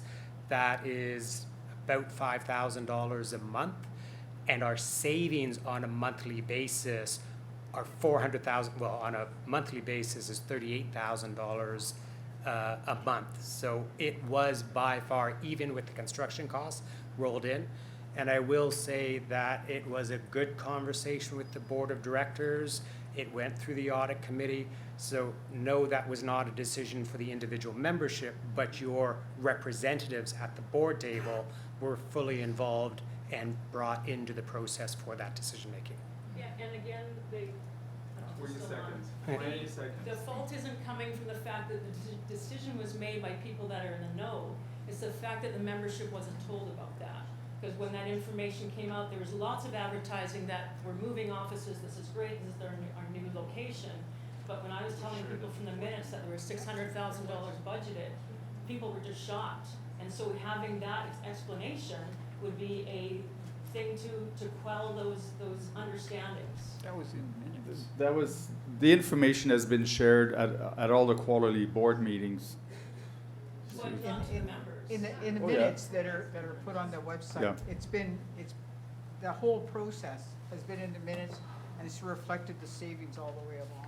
Yeah. So there are savings, and Yeah. there And there's- are there's not only substantial. savings, but everything has been on schedule in terms of moving in and construction, and so it's been very positive for the membership and on the long run too. 21 seconds, because I know what's happening in 10 minutes upstairs. Can I just so- say that all the board meetings are in camera, and so. No. Sorry, wrong words, in public. You can watch the board meeting virtually and hear the discussions that are going on between, I used the wrong term, I'm sorry. Including yesterday. I'm new, but yeah, I know, it's virtual, so you can attend from anywhere across Canada and watch and see the discussions that are going on. Mark has 1 minute. Hi, I just want to reassure everybody that the meetings that we have, whether they're virtual once a month or our quarterly meetings, they are robust. We don't all agree on what's going on. We have very robust discussions. We take our roles as a zone director to heart. We work really hard at the meetings and after meetings and during the week. We're answering calls, we're dealing with emails. Nothing is done in secrecy or in hiding or under the table. It's all transparent. All the results, all the financials. We couldn't exist if we hid stuff. Like, it doesn't happen. It can't happen. We wouldn't be allowed by the government to exist. Our auditors wouldn't audit us. It just, there's a lot of myths that are out in the community, especially in the dog shows, in the fancy, and it's frustrating because we take on these roles voted in by our members in our zones, and we take the roles seriously. There's no one on the board that isn't a professional and takes it seriously. So it's not, I don't want to say not fair, but it's something you guys, I think we all have to realize that we're all here on the same game, where we all believe in the same thing. We all believe in purebred dogs. We love what we do, we love our animals, and we want to make sure that it's here in 10 years. And so there's some really tough decisions that are made at the board, financially or decisions on policy, but they're not done lightly. We are pretty tough at debating stuff. So I would say that isn't the issue. The issue is letting us members know what a lot of But this it's- information but is. the- And if it's online. It's all there. There are a lot of people like myself. I am not on any social media. I don't sit at a computer. And so for me to have a director even send an email would just indicate these are the areas that we've been discussing, not what the decision is made, because that'll come forward later. But it's just Meetings simply. aren't on social media. It's actually, the links are sent through the CKC website, and you can click on it. But all the minutes are there. They're available, or ask if you don't have access. One at a maybe time ask- for translation purpose, please. Sorry, I would just say if you have access, if you don't have access, ask another member that does and say, could you send me the minutes when they come out? Because they do get sent out in the regular newsletters. There's links everywhere. So I don't want to sound like I'm angry. It's just that we do everything we can to be transparent. Like, it's really part of every discussion. We're just as passionate. Like, it's so just. That's my response is, like, the people that are sitting up here are doing everything they can to support the sport. Thank you, Mark. So that'll wrap up the question, and I want to thank you for, I wouldn't say courage, but we're members-based, and you need to talk to your board, so thank you very much, and be kind amongst the dog people, please. Be kind. Thank you, Corinne. So I'd like to thank you all. Guys, Chikai. Yeah, they're used to that. I know, it's my own language. I'd like to thank everyone for attending today. Congratulations to our 50-year members and our 75-year member, Joey, and to our National Chair Award winners. 2022 was a successful year for our club, and we look forward to the rest of 2023 and beyond. I'm excited to see our strategic projects and initiatives come to fruition. Thanks again to the board, all you guys, and our staff, and our newest board member, Tammy, for hosting us this weekend.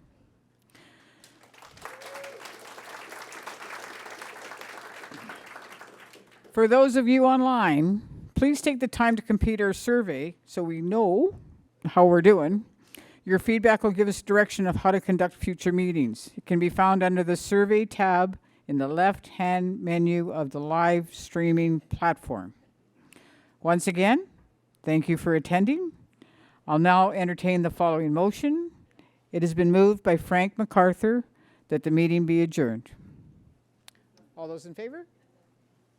Amen. Thank you. And upstairs, third floor, there's a balcony.